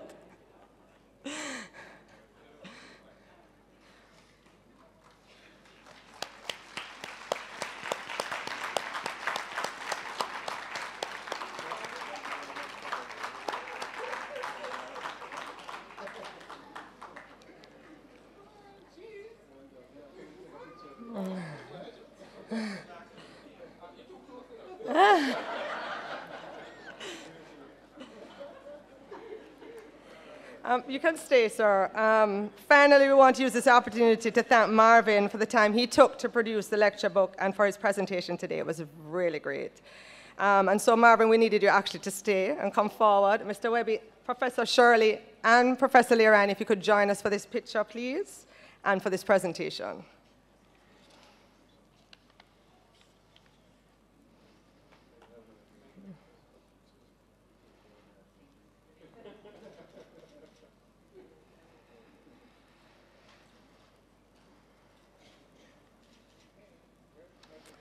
Thanks again.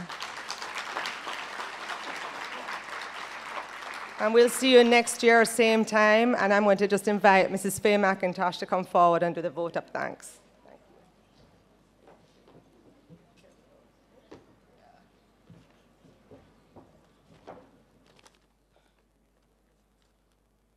Ladies and gentlemen, I'm certain we're all agreed that Professor Marvin Reid's presentation this evening was outstanding.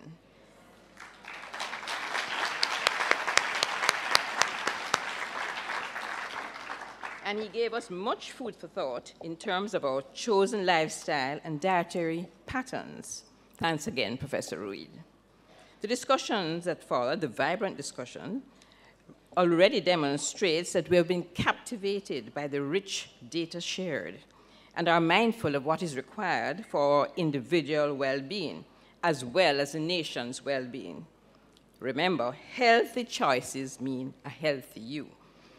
It is our hope that this discussion will continue outside of these walls, and so printed copies of the lecture will be distributed to schools and libraries across the island. For persons watching the live stream, or for any friends that were unable to attend the lecture, please note that the ebook will be available online, free of cost, at GraceKennedy.com.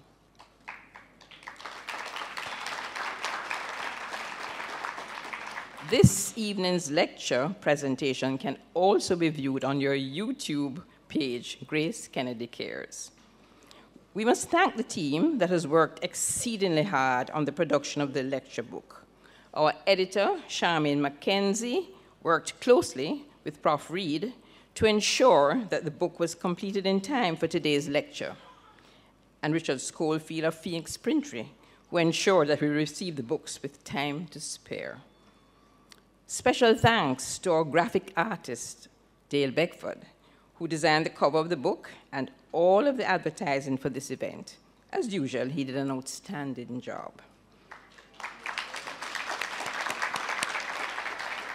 We must also express our thanks to those who worked behind the scenes to prepare the attractive setting in which we enjoyed the lecture.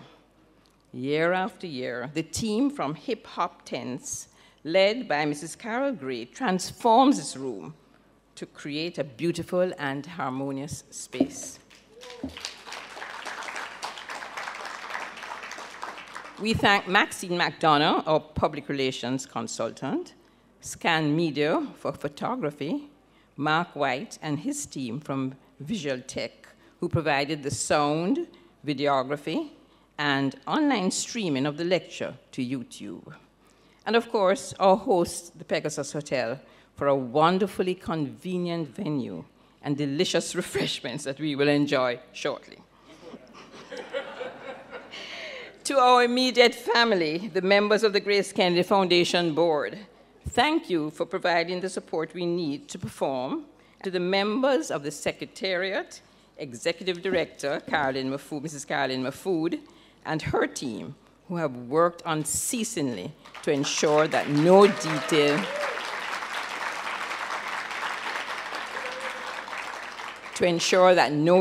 was overlooked.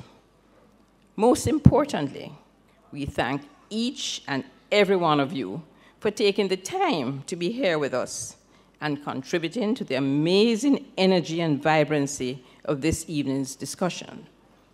We are grateful and humbled by the consistent growth of our audience in numbers, as well as diversity. It shows that we are indeed on the right path. We ask that you continue the discussion in your offices, schools, churches, and communities. We now wish you God's journeying mercies as you travel to your respective homes. Thank you.